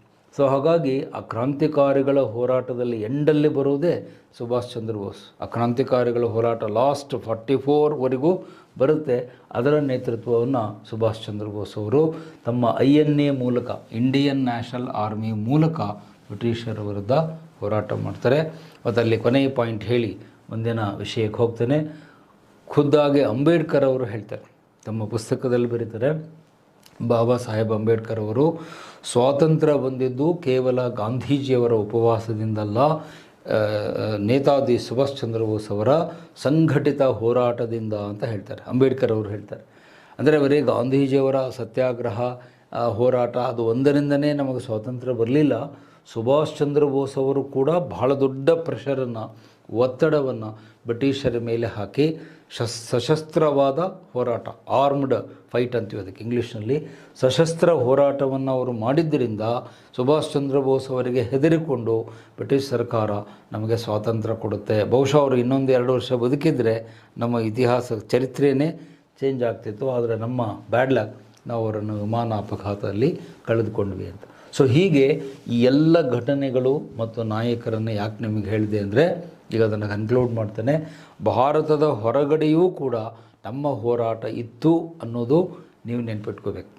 ಆಮೇಲೆ ಇದ್ರ ಮೇಲೆ 1-2 ಗ್ಯಾರಂಟಿ ಕ್ವಶನ್ ಎಕ್ಸಾಮ್ನಲ್ಲಿ ಬಂದೇ ಬರುತ್ತೆ. ಕ್ವಶನ್ ಹೇಗೆ ಕೇಳ್ತಾನೆ, ವಿದೇಶದಲ್ಲಿ ನಡೆದ ಕ್ರಾಂತಿಕಾರಿ ಹೋರಾಟಗಳ ಬಗ್ಗೆ ವಿವರಿಸಿರಿ, ಚರ್ಚಿಸಿರಿ ಅಂತ ಕೇಳಿದರೆ ಈ 5 ವಿಷಯಗಳನ್ನು ಕವರ್ ಮಾಡಬೇಕು. ಲಂಡನ್ನದ್ದು, ಫ್ರಾನ್ಸದ್ದು, ಆಮೇಲೆ ಜರ್ಮನಿ, ಮೆಕ್ಸಿಕೋ, ಆಮೇಲೆ ಈ ಏನು ಇಂಡಿಯನ್ ನ್ಯಾಷನಲ್ ಆರ್ಮಿಯ ಮೂಲಕ ಸುಭಾಷ್ ಚಂದ್ರ ಬೋಸ್ ಅವರ ಹೋರಾಟ, ಇವೆಲ್ಲವನ್ನು ಸಮಗ್ರವಾಗಿ ಸೇರಿಸಿ ನಮ್ಮ ಹೋರಾಟವನ್ನು ಕ್ರಾಂತಿಕಾರಿಗಳು ಭಾರತದ ಆಚೆಗೆ, over the across the ocean ಅಂತ ಹೇಳ್ತೀವಿ, ಸಾಗರದ ಆಚೆಗೂ ಕೂಡ ನಮ್ಮ ಕ್ರಾಂತಿಕಾರಿಗಳು ಹೋರಾಟ ಮಾಡಿದರು.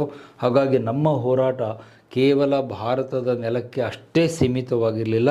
ಭಾರತದ ಗಡಿಗಳನ್ನೂ ದಾಟಿ ಬ್ರಿಟಿಷರಿಗೆ ಸೆಡ್ಡು ಹೊಡೆದು ಹೋರಾಟ ಮಾಡಿದ ಸಿಂಹಗಳು, ಇವ್ರನ್ನೆಲ್ಲ ಸಿಂಹಗಳು ಅಂತ ಹೇಳ್ತೀವಿ. ಮದನ್ ಲಾಲ್ ಢಿಂಗ್ರಾ ಇರ್ಬೋದು, MN ರಾಯ್ ಇರ್ಬೋದು, ಲಾಲಾ ಹರ್ದಯಾಳ್ ಇರ್ಬೋದು, ಮೇಡಮ್ ಕಾಮಾ ಇರ್ಬೋದು, ಶ್ಯಾಮ್ಜಿ ಕೃಷ್ಣ ವರ್ಮಾ ಇರ್ಬೋದು, ವೀರೇಂದ್ರನಾಥ್ ಚಟ್ಟೋಪಾಧ್ಯಾಯ, ಇನ್ನು ಅನೇಕ ಜನ ಬರ್ತಾರೆ. ಇವರೆಲ್ಲ ಕಡಿಮೆ ಕ್ರಾಂತಿಕಾರಿಗಳೇನಲ್ಲ. ನಮ್ಮ ದೇಶದ ಒಳಗೆ ಘರ್ಜಿಸಿದ ಹುಲಿಗಳಂತೆ ದೇಶದ ಹೊರಗಡೆ ಘರ್ಜಿಸಿದ ಸಿಂಹಗಳು.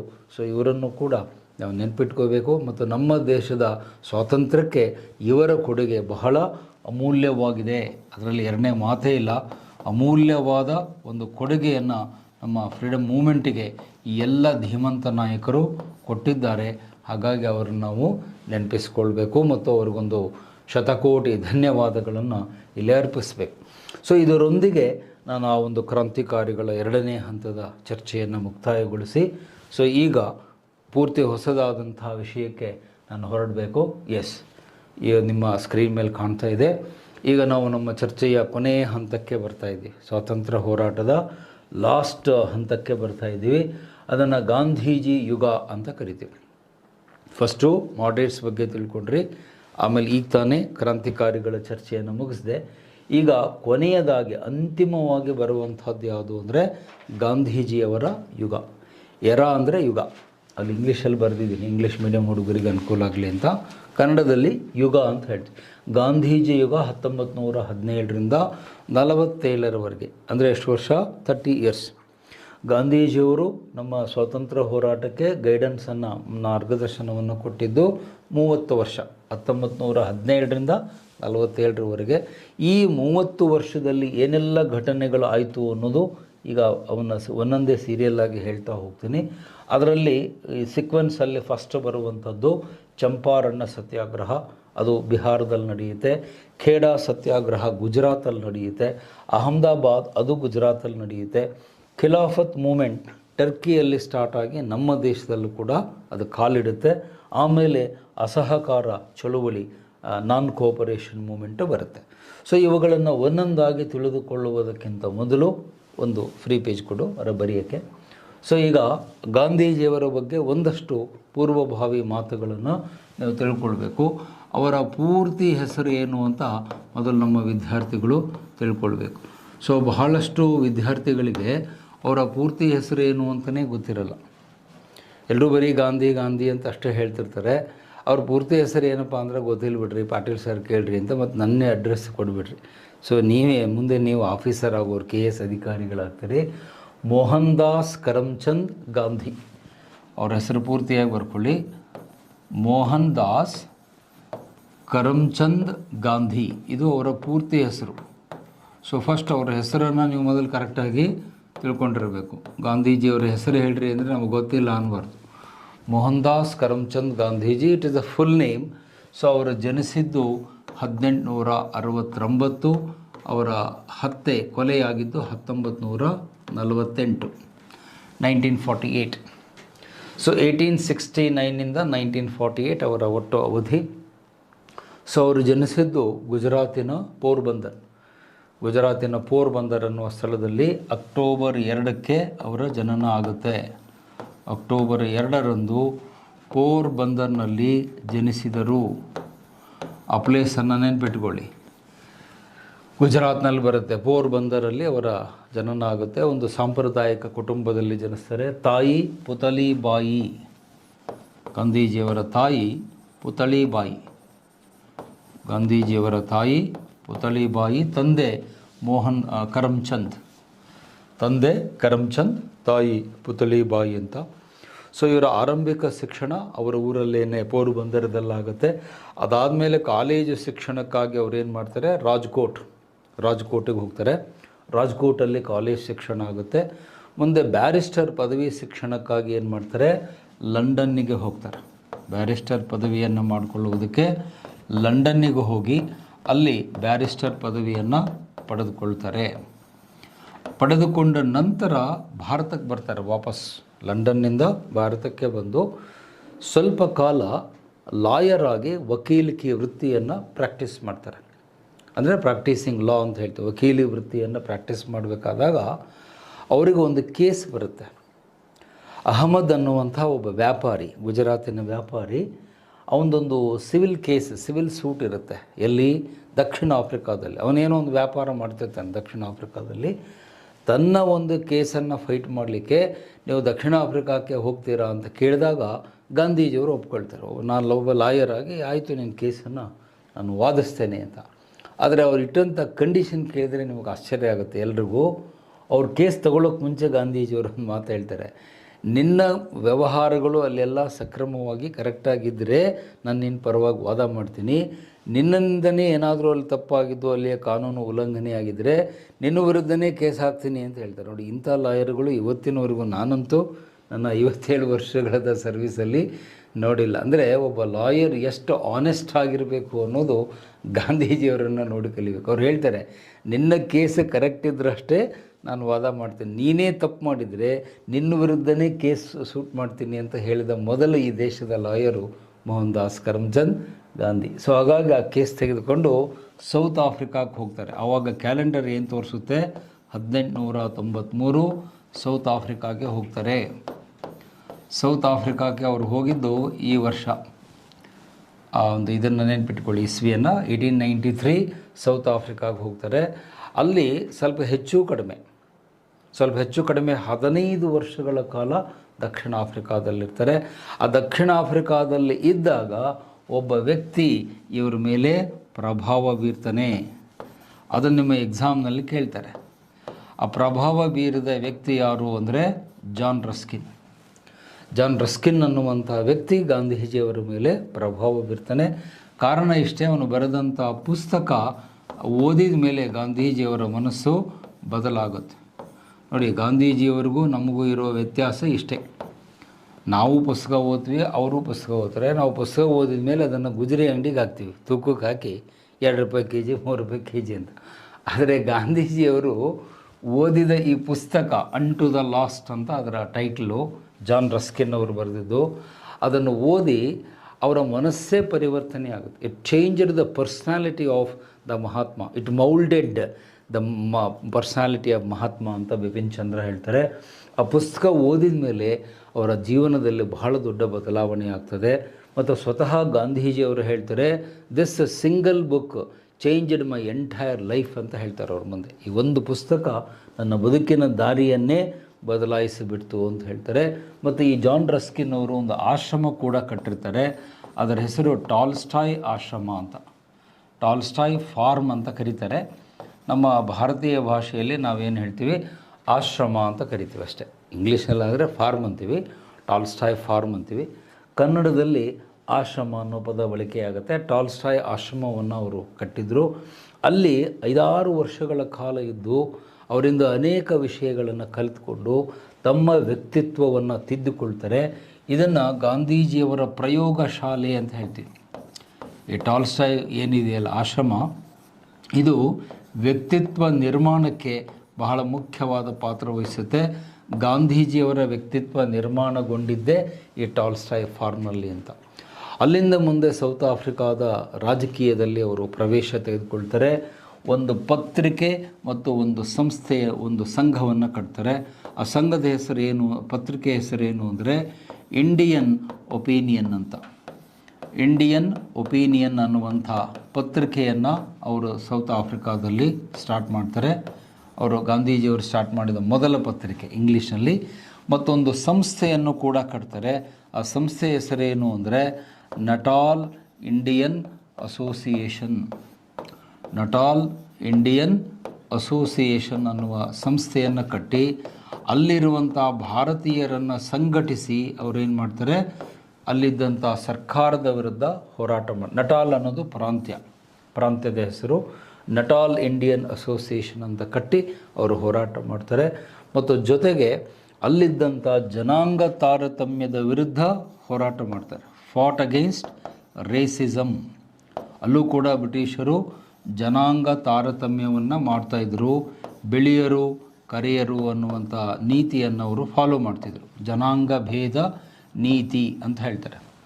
ವೈಟ್ಸ್ ಆ್ಯಂಡ್ ಬ್ಲ್ಯಾಕ್ಸ್ ಅನ್ನುವಂಥ ತಾರತಮ್ಯ ಮಾಡ್ತಾರೆ. ಸ್ವತಃ ಗಾಂಧೀಜಿಯವರು ಏನಾಗಿರ್ತಾರೆ, ಇದಕ್ಕೆ ಬಲಿಯಾಗಿರ್ತಾರೆ.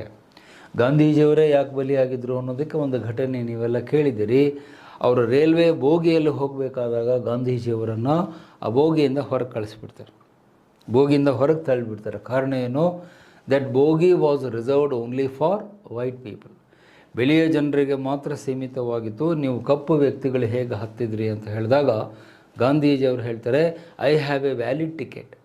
ನನ್ನ ಬಳಿ ವ್ಯಾಲಿಡ್ ಟಿಕೆಟ್ ಇದೆ, ನಾನು ಹತ್ತಿದರೆ ಏನು ತಪ್ಪು ಅಂತ.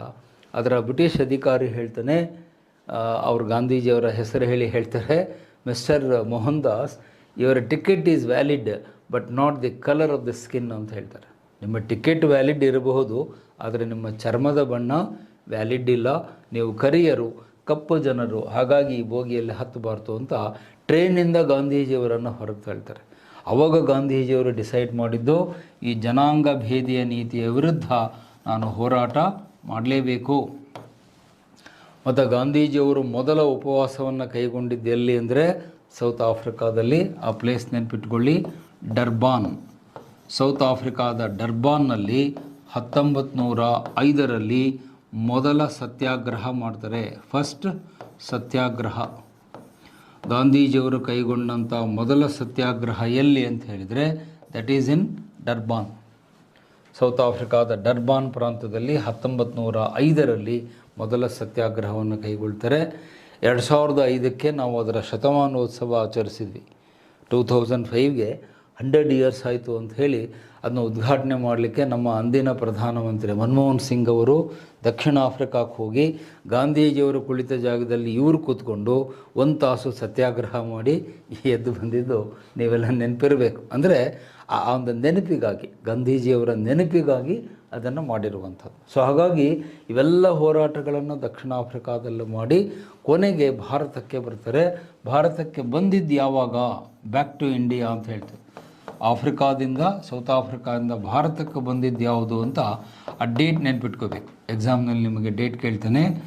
9th ಜನವರಿ 1915 ಭಾರತಕ್ಕೆ ಬಂದರು. ಭಾರತಕ್ಕೆ ವಾಪಸ್ಸಾದರು. ಅಲ್ಲಿಂದ ಬಂದು ಭಾರತಕ್ಕೆ ವಾಪಸ್ಸಾಗ್ತಾರೆ. ಭಾರತಕ್ಕೆ ವಾಪಸ್ ಬಂದ ಕೂಡಲೇ ಅವರ ಮೇಲೆ ಪ್ರಭಾವ ಬೀರಿದಂಥ ಒಬ್ಬ ವ್ಯಕ್ತಿಯನ್ನು ಇಲ್ಲಿ ನಾನು ನಿಮಗೆ ನೆನಪಿಸ್ಬೇಕು. ಮತ್ತು ಈ ಡೇಟ್ ಯಾಕೆ ನಿಮಗೆ ಇಂಪಾರ್ಟೆಂಟು ಎಕ್ಸಾಮಿಗೆ ಅಂದರೆ, ಇದನ್ನು ಪ್ರವಾಸಿ ಭಾರತೀಯ ದಿವಸ್ ಅಂತ ಆಚರಿಸ್ತೇವೆ. ಜನವರಿ 9 ನಿಮಗೆ GK-ನೆಲ್ಲ ಓದ್ತಿರ್ತೀರಿ. ಜನವರಿ 9 ಪ್ರವಾಸಿ ಭಾರತೀಯ ದಿನ ಅಂತ ಯಾಕೆ ಆಚರಿಸ್ತಾರೆ ಅಂದರೆ, Gandhiji was the first NRI. ನಮ್ಮ ಇತಿಹಾಸದಲ್ಲಿ ಭಾರತ ಬಿಟ್ಟು ಹೊರಗೆ ಹೋದ ಮೊದಲ ವ್ಯಕ್ತಿ ಯಾರು ಅಂದರೆ ಗಾಂಧೀಜಿ. ಹಾಗಾಗಿ ಅವರನ್ನು NRI ಅಂತ ಹೇಳ್ತೀವಿ, ನಾನ್ ರೆಸಿಡೆಂಟ್ ಇಂಡಿಯನ್ ಅಂತ ಕರಿತೇವೆ. ಸೊ ಅದರ ನೆನಪಿಗಾಗಿ ನಾವು 9ನೇ ಜನವರಿಯನ್ನು ಈಗಲೂ ಕೂಡ ಆಚರಿಸ್ತೇವೆ. ಸೊ ಭಾರತಕ್ಕೆ ಬಂದ ಮೇಲೆ ಇವರ ಮೇಲೆ ಪ್ರಭಾವ ಬೀರಿದ ವ್ಯಕ್ತಿ ಯಾರು ಅಂದರೆ, ಅದನ್ನು ನಾನು ಹಿಂದಿನ ಚರ್ಚೆಯಲ್ಲಿ ನಿಮಗೆ ಹೇಳಿದ್ದೆ, GK ಗೋಖಲೆ. ಗೋಪಾಲಕೃಷ್ಣ ಗೋಖಲೆ ಅವರು ಗಾಂಧೀಜಿಯವರ ಮೇಲೆ ಬಹಳ ದೊಡ್ಡ ಪ್ರಭಾವವನ್ನು ಬೀರ್ತಾರೆ. ಭಾಳ ದೊಡ್ಡ ಪ್ರಭಾವವನ್ನು ಬೀರಿದರು. ಎಷ್ಟರ ಮಟ್ಟಿಗೆ ಅಂತ ಹೇಳಿದರೆ, ಸ್ವತಃ ಗಾಂಧೀಜಿಯವರು ಹೇಳ್ತಾರೆ, ನಾನು ಹೇಳೋದಲ್ಲ, I am quoting the words from the Mahatma. ಅವರ ಆತ್ಮಚರಿತ್ರೆಯಲ್ಲಿ ಹೇಳ್ತಾರೆ, ಮೈ ಎಕ್ಸ್ಪೆರಿಮೆಂಟ್ಸ್ ವಿತ್ ಟ್ರೂತ್. ಗಾಂಧೀಜಿಯವರ ಆತ್ಮಚರಿತ್ರೆ ನೀವೆಲ್ಲ ಓದಿದ್ದೀರಿ. ಓದಿಲ್ಲ ಅಂದರೆ ಸ್ವಲ್ಪ ಪರೀಕ್ಷೆ ಮುಗಿದ ಮೇಲೆ ಓದಿರಿ ದಯವಿಟ್ಟು. ಕನ್ನಡದಲ್ಲೂ ಇದೆ, ಇಂಗ್ಲೀಷ್ನಲ್ಲೂ ಇದೆ. ಸತ್ಯದೊಂದಿಗೆ ನನ್ನ ಪ್ರಯೋಗಗಳು ಅಂತ ಇಂಗ್ಲೀಷ್ನಲ್ಲಿ ಮೈ ಎಕ್ಸ್ಪೆರಿಮೆಂಟ್ಸ್ ವಿತ್ ಟ್ರುತ್ ಅಂತ ಗಾಂಧೀಜಿಯವರು ಬರೆದಿದೆ. ಕೇವಲ 20 ರೂಪಾಯಿ. ನೀವೊಂದು ಮಸಾಲೆ ದೋಸೆನೋ ಪ್ಲೇನ್ ದೋಸೆ ತಿಂದರೆ ಖರ್ಚಾಗುತ್ತೆ. ಯಾಕಂದ್ರೆ ನಮ್ಮ ಹುಡುಗರು ಏನಾದ್ರು ಹೇಳಿದ ತಕ್ಷಣ ದುಡ್ಡಿಲ್ಲ ಅಂತಾರೆ. 20 ರೂಪಾಯಿ ನೀವು ಎಲ್ಲರ ಜೇಬಲ್ಲೂ ಇರುತ್ತೆ ಖಂಡಿತವಾಗಿಯೂ. ಕೇವಲ 20 ರೂಪಾಯಿಗೆ ಸಬ್ಸಿಡೈಸ್ ಪ್ರೈಸಲ್ಲಿ ಕೊಡ್ತಾರೆ. ದಯವಿಟ್ಟು ಅವರ ಆತ್ಮಚರಿತ್ರೆಯನ್ನು ಓದ್ರಿ. ನಾನು ಕೂಡ ನಿಮ್ಮ ಹಾಗೆ ಸ್ಟೂಡೆಂಟ್ಸ್ ಇದ್ದಾಗ ಓದಿರಲಿಲ್ಲ. ನಮ್ಮ ಮೇಷ್ಟ್ರು ಹೇಳಿದರು, ನೀವು ಒಂದು ಸಾರಿ ಗಾಂಧೀಜಿಯವರ ಆತ್ಮಚರಿತ್ರೆ ಓದ್ರಿ, ಅವಾಗ ನಿಮಗೆ ಗಾಂಧೀಜಿ ಅಂದರೆ ಯಾರು ಅಂತ ಗೊತ್ತಾಗುತ್ತೆ. ಗಾಂಧೀಜಿ ಒಬ್ಬ ವ್ಯಕ್ತಿಯಲ್ಲ, ಅವರೊಬ್ಬ ಶಕ್ತಿ ಅಂತ ಹೇಳ್ತೀವಿ. Gandhiji was not A person, he was A power. He was not an individual, he was an institution by himself ಅಂತ ಮುಂದಿನ ಚರ್ಚೆಯಲ್ಲಿ ಗೊತ್ತಾಗುತ್ತೆ. ಆ ಆತ್ಮಚರಿತ್ರೆಯಲ್ಲಿ ಗಾಂಧೀಜಿಯವರು ಹೇಳ್ಕೊಳ್ತಾರೆ ಏನಂತ, ಗೋಖಲೆ ಈಸ್ ಮೈ ಪೊಲಿಟಿಕಲ್ ಗುರು. ಇವರು ನನ್ನ ರಾಜಕೀಯದ ಗುರುಗಳು ಅಂತ ಅವರೇ ಹೇಳ್ತಾರೆ. ಅವರೇ ಆ ಮಾತನ್ನು ಒಪ್ಕೊಳ್ತಾರೆ. ಪೊಲಿಟಿಕಲ್ ಗುರು. ನನಗೆ ರಾಜಕೀಯ ಮಾರ್ಗದರ್ಶನ ಮಾಡಿದ್ಯಾರು ಅಂದರೆ ಗೋಪಾಲಕೃಷ್ಣ ಗೋಖಲೆಯವರು. ಮುಂದುವರೆದು ಒಂದು ಮಾತು ಹೇಳ್ತಾರೆ, ನನ್ನ ಅಂತರಂಗದ ಕಣ್ಣುಗಳನ್ನು ತೆರೆಸಿದರು. ನೋಡಿ, ನಾವಿನ್ನೂ ಹೊರಗಿನ ಕಣ್ಣೇ ನೆಟ್ಟಿಗೆ ತೆಗೆದಿಲ್ಲ. ಕೆಲವು ಇನ್ನೂ ನಿದ್ಗಣ್ಣಲ್ಲಿ ಕೂತಿರ್ತೀರಿ ಕ್ಲಾಸಲ್ಲಿ. ಸೊ ಹಾಗಾಗಿ ನಾವಿನ್ನೂ ಹೊರಗಿನ ಕಣ್ಣೇ ಸರಿಯಾಗಿ ಓಪನ್ ಮಾಡಿಲ್ಲ. ನನ್ನ ಅಂತರಂಗದ ಕಣ್ಣುಗಳನ್ನು ತೆರೆದವರು ಯಾರು ಅಂದರೆ ಗೋಪಾಲಕೃಷ್ಣ ಗೋಖಲೆ ಅಂತ ಹೇಳ್ತಾರೆ. ಅಂತರಂಗದ ಕಣ್ಣು ತೆರೆಸಿದರು ಅಂತ ಹೇಳಬೇಕಂದ್ರೆ ಎಷ್ಟು ಪ್ರಭಾವವನ್ನು ಅವರು ಬೀರಿದ್ರು ಅಂತ ನೀವೆಲ್ಲ ಅರ್ಥ ಮಾಡ್ಕೊಳ್ಳಿ. ಗಾಂಧೀಜಿಯವರು ಈ ಮಾತು ಹೇಳ್ತಾರೆ, ಹಿ ಓಪನ್ಡ್ ಮೈ ಇನ್ನರ್ ಐಸ್. ಅಂದರೆ ಗಾಂಧೀಜಿಯವರನ್ನು ಒಬ್ಬ ಆಧ್ಯಾತ್ಮಿಕ ವ್ಯಕ್ತಿಯನ್ನಾಗಿ ಚೇಂಜ್ ಮಾಡಿದವರು ಯಾರು ಅಂದರೆ ಗೋಪಾಲಕೃಷ್ಣ ಗೋಖಲೆ. ನಾನು ಹಿಂದೆನೇ ಯಾವುದೋ ಒಂದು ಚರ್ಚೆಯಲ್ಲಿ ಕೊಟೇಶನ್ ಕೊಟ್ಟಿದ್ದೆ. ಏನಂತ, R.C. ಮಜುಮ್ದಾರ್ ಅವರು ಹೇಳ್ತಾರೆ, had there been no Gokhale there would have been no Gandhi. ಇದು ಭಾಳ ಫೇಮಸ್ ಕೊಟೇಶನ್, ನೆನ್ಪಿಟ್ಕೊಳ್ಳಿ ಎಕ್ಸಾಮ್ಗೆ. ಗೋಖಲೆಯವರು ಇರದೇ ಹೋಗಿದ್ದರೆ ಗಾಂಧೀಜಿಯವರು ನಮಗೆ ಸಿಗುತ್ತಲೇ ಇರಲಿಲ್ಲ ಅಂತ R.C. ಮಜುಮ್ದಾರ್ ಹೇಳ್ತಾರೆ. ಅಂದರೆ ಗಾಂಧೀಜಿಯವರಿಗಿಂತ ದೊಡ್ಡ ವ್ಯಕ್ತಿತ್ವ ಯಾರು ಅಂದರೆ ಗೋಪಾಲಕೃಷ್ಣ ಗೋಖಲೆ, ಪೂನಾದವರು. ಅವರು ಗಾಂಧೀಜಿಯವರ ವ್ಯಕ್ತಿತ್ವವನ್ನು ಪೂರ್ತಿಯಾಗಿ ಶೇಪ್ ಮಾಡ್ತಾರೆ, ಮೌಲ್ಡ್ ಮಾಡ್ತಾರೆ. ಹಾಗೆ ಗಾಂಧೀಜಿಯವರ ಮೇಲೆ ಪ್ರಭಾವ ಬೀರಿದ ಇನ್ನೊಬ್ಬ ಆಂಗ್ಲ ವ್ಯಕ್ತಿ ಇದ್ದಾರೆ, ಅವ್ರ ಹೆಸರನ್ನು ಇಲ್ಲಿ ಬೋರ್ಡ್ ಮೇಲೆ ಬರಿತೀನಿ. ಗಾಂಧೀಜಿಯವರ ಅಚ್ಚುಮೆಚ್ಚಿನ ಗೆಳೆಯರವರು CF ಆ್ಯಂಡ್ರ್ಯೂಸ್ ಅಂತ ಅವ್ರ ಹೆಸರು. ಇವ್ರ ಬಗ್ಗೆ ನೀವೆಲ್ಲ ಓದಿರ್ತೀರಿ. CF ಆ್ಯಂಡ್ರ್ಯೂಸ್ ಬಗ್ಗೆ. He was a principal of a college in Delhi. ಡೆಲ್ಲಿಯಲ್ಲಿ ಒಂದು ಇಂಗ್ಲೀಷ್ ಬ್ರಿಟಿಷರ ಕಾಲೇಜ್ ಇತ್ತು. ಆ ಕಾಲೇಜಿನ ಒಂದು ಡೆಲ್ಲಿ ಕಾಲೇಜಿನ ಪ್ರಾಂಶುಪಾಲರಾಗಿ ಅವರು ಕೆಲಸ ಮಾಡ್ತಾಯಿದ್ರು. ಯಾರು? CF ಆ್ಯಂಡ್ರ್ಯೂಸ್ ಅಂತ. ಇವ್ರಿಗೆ ಗಾಂಧೀಜಿಯವರ ಒಂದು ನಂಟಸ್ತಿಕೆ, ಗೆಳೆತನ ಬರುತ್ತೆ. ಅವರಿಬ್ಬರ ಗೆಳೆತನ ಎಷ್ಟು ಆತ್ಮೀಯವಾಗುತ್ತೆ ಅಂದರೆ, ಮುಂದೆ ಗಾಂಧೀಜಿಯವರು ಯಾವಾಗಲೇ ದೆಹಲಿಗೆ ಹೋದರೆ ಇವ್ರ ಮನೆಯಲ್ಲಿ ಹೇಳ್ಕೊಳ್ತಾ ಇದ್ದರು. CF ಆ್ಯಂಡ್ರ್ಯೂಸ್ ಅವ್ರ ಮನೆಯಲ್ಲಿದ್ದೇ ಚರ್ಚೆಗಳನ್ನ ಮಾಡ್ಕೊಂಡು ಬರ್ತಿದ್ರು. ಈ CF ಆ್ಯಂಡ್ರ್ಯೂಸ್ ಅವ್ರಿಗೂ ಕೂಡ ಒಂದು ಟೈಟಲ್ ಇದೆ, ಏನಂತ? ದೀನಬಂಧು. ಸೊ ಇದು ನಿಮಗೆ ಎಕ್ಸಾಮ್ನಲ್ಲಿ ಕೇಳಿದ್ದಾನೆ. ದೀನಬಂಧು ಯಾರು ಅಂತ ಹೇಳಿದರೆ ನೀವು CF ಆ್ಯಂಡ್ರ್ಯೂಸ್ ಅಂತ ಹೇಳಬೇಕು. ಯಡಿಯೂರಪ್ಪನವರು ಅಂತ ಹೇಳಬಾರ್ದು. ದೀನಬಂಧು ಯಡಿಯೂರಪ್ಪನವರು, ಈಶ್ವರಪ್ಪನವರು ಅಂತ ನಮ್ಮ ಈ ಲೋಕಲ್ ಲೀಡರ್ಗಳ ಹೆಸರು ಹೇಳಿಬಿಡಿ. ದೀನಬಂಧು ಯಾರು ಅಂದರೆ CF ಆ್ಯಂಡ್ರ್ಯೂಸ್ ಅಂತ ಹಿಸ್ಟ್ರಿಯಲ್ಲಿ ಬಹಳ ಫೇಮಸ್ ಆಗಿದ್ದಾರೆ. ಮತ್ತು ಈ ಎರಡು ಟೈಟಲ್ ನಡುವೆ ಹುಡುಗರಿಗೆ ಯಾವಾಗಲೂ ಗೊಂದಲ ಇರುತ್ತೆ. ಒಂದು ದೀನಬಂಧು, ಇನ್ನೊಂದು ದೇಶಬಂಧು. ಸಾಮಾನ್ಯವಾಗಿ ಸ್ಟೂಡೆಂಟ್ಸ್ ಕನ್ಫ್ಯೂಸ್ ಆಗೋದು ಇವೆರಡು ಪಾಯಿಂಟ್ ಮೇಲೆ. ದೇಶಬಂಧು ಯಾರು ಅಂತ ಕೇಳಿದರೆ ನೀವು ಯಾರ ಹೆಸರು ಹೇಳಬೇಕು? CR ದಾಸ್, ಚಿತ್ತರಂಜನ್ ದಾಸ್ ಅಂತ ದೊಡ್ಡ ಅಡ್ವೊಕೇಟ್ ಬಂಗಾಳದಲ್ಲಿದ್ದರು. ಸೊ ಚಿತ್ತರಂಜನ್ ದಾಸ್ ಅವರಿಗೆ ದೇಶಬಂಧು ಅಂತ ಟೈಟಲ್ ಇತ್ತು. CF ಆ್ಯಂಡ್ರ್ಯೂಸ್ ಅವರಿಗೆ ದೀನಬಂಧು ಅಂತ ಟೈಟಲ್ ಇತ್ತು. ಸೊ ಇವರು ಗಾಂಧೀಜಿಯವರ ಅಚ್ಚುಮೆಚ್ಚಿನ ಗೆಳೆಯರು, ಫೇವರೆಟ್ ಫ್ರೆಂಡ್ ಆಫ್ ಗಾಂಧೀಜಿ. ಭಾಳ ಆತ್ಮೀಯರಾದ ಗೆಳೆಯರು ಗಾಂಧೀಜಿಯವರಿಗೆ. ಅವರ ಗೆಳೆತನ, ಅವರ ನಡುವೆ ಪತ್ರ ವ್ಯವಹಾರಗಳು ಸಾಕಷ್ಟಾಗಿವೆ. ಸೊ ಇದು ಅವರ ವ್ಯಕ್ತಿತ್ವದ ಮೇಲೆ ಪ್ರಭಾವ ಬೀರಿದ ವ್ಯಕ್ತಿ. ಇನ್ನು ಲಾಸ್ಟಲ್ಲಿ ಇನ್ನೊಂದು ಮಾತನ್ನು ಗಾಂಧೀಜಿಯವರ ಬಗ್ಗೆ ಹೇಳಬೇಕು. ಗಾಂಧೀಜಿಯವರಿಗೆ ಅತ್ಯಂತ ಪ್ರೀತಿಪಾತವಾದಂತಹ 3 ಅಂಶಗಳು. ಅವರು ಎಲ್ಲೇ ಗಾಂಧೀಜಿಯವರು ಹೊರಟರು ತಮ್ಮ ಜೊತೆಗೆ ಇವು 3 ಇಲ್ಲದೆ ಅವರು ಹೋಗ್ತಿರಲಿಲ್ಲ. ಅದನ್ನು ಗಾಂಧೀಜಿಯವರ ಸಂಗಾತಿಗಳು ಅಂತ ಕರೀತಾರೆ ಹಿಸ್ಟ್ರಿಯಲ್ಲಿ. ಕಂಪ್ಯಾನಿಯನ್ಸ್ ಆಫ್ ಗಾಂಧೀಜಿ. ಗಾಂಧೀಜಿಯವರು ಎಲ್ಲೇ ಹೋಗಲಿ ಇವು 3 ವಸ್ತುಗಳು ಇಲ್ಲದೇ ಅವರು ಹೋಗ್ತಿರಲಿಲ್ಲ. ಇದರ ಬಗ್ಗೆ ಕೂಡ ನಿಮಗೆ KSL ಕೇಳಿದ್ದಾನೆ. ಗಾಂಧೀಜಿಯವರ ಸಂಗಾತಿಗಳು ಅಂದರೆ ಯಾರು ಅಂತ ಕೇಳಿದರೆ ನಮ್ಮಲ್ಲಿ ಭಾಳಷ್ಟು ವಿದ್ಯಾರ್ಥಿಗಳಿಗೆ ಗೊತ್ತಿರಲ್ಲ. ಆ 3 ಸಂಗಾತಿಗಳು ಯಾವುದು ಅಂತ ಹೇಳ್ತೀನಿ. ನಂಬರ್ 1 ಚರಕ. ಸೊ ಗಾಂಧೀಜಿಯವರು ಎಲ್ಲೇ ಹೋದರೂ ತಮ್ಮ ಜೊತೆಯಲ್ಲಿ ಆ ಸ್ಪಿನ್ನಿಂಗ್ ವೀಲ್, ಚರಕವನ್ನು, ರಾಠಿಯನ್ನು ಇಟ್ಟುಕೊಂಡೇ ಹೋಗ್ತಿದ್ರು. ಅದು ಇಲ್ಲದೆ ಎಲ್ಲೂ ಹೋಗ್ತಿರಲಿಲ್ಲ ಗಾಂಧೀಜಿಯವರು. ಅದು ಇಂಗ್ಲೀಷಲ್ಲಿ ಸ್ಪಿನ್ನಿಂಗ್ ವೀಲ್ ಅಂತಾರೆ, ಕನ್ನಡದಲ್ಲಿ ಚರಕ ಅಂತಾರೆ. ಯಾಕೆ ನಮ್ಮ ಉತ್ತರ ಕರ್ನಾಟಕದ ಹುಡುಗರಾದರೆ ರಾಟಿ ಅಂತ ಕರೀತಾರೆ, ರಾಟಿ ತಿರ್ಬೋದು ಅಂತಾರೆ. ಸೊ ರಾಟಿ ಅಂದರೂ ಒಂದೇ, ಚರಕ ಅಂದರೂ ಒಂದೇ. ಆ ಚರಕ ಇಲ್ಲದೆ ಅವರೆಲ್ಲೂ ಹೋಗ್ತಿರಲಿಲ್ಲ. ಯಾಕೆ?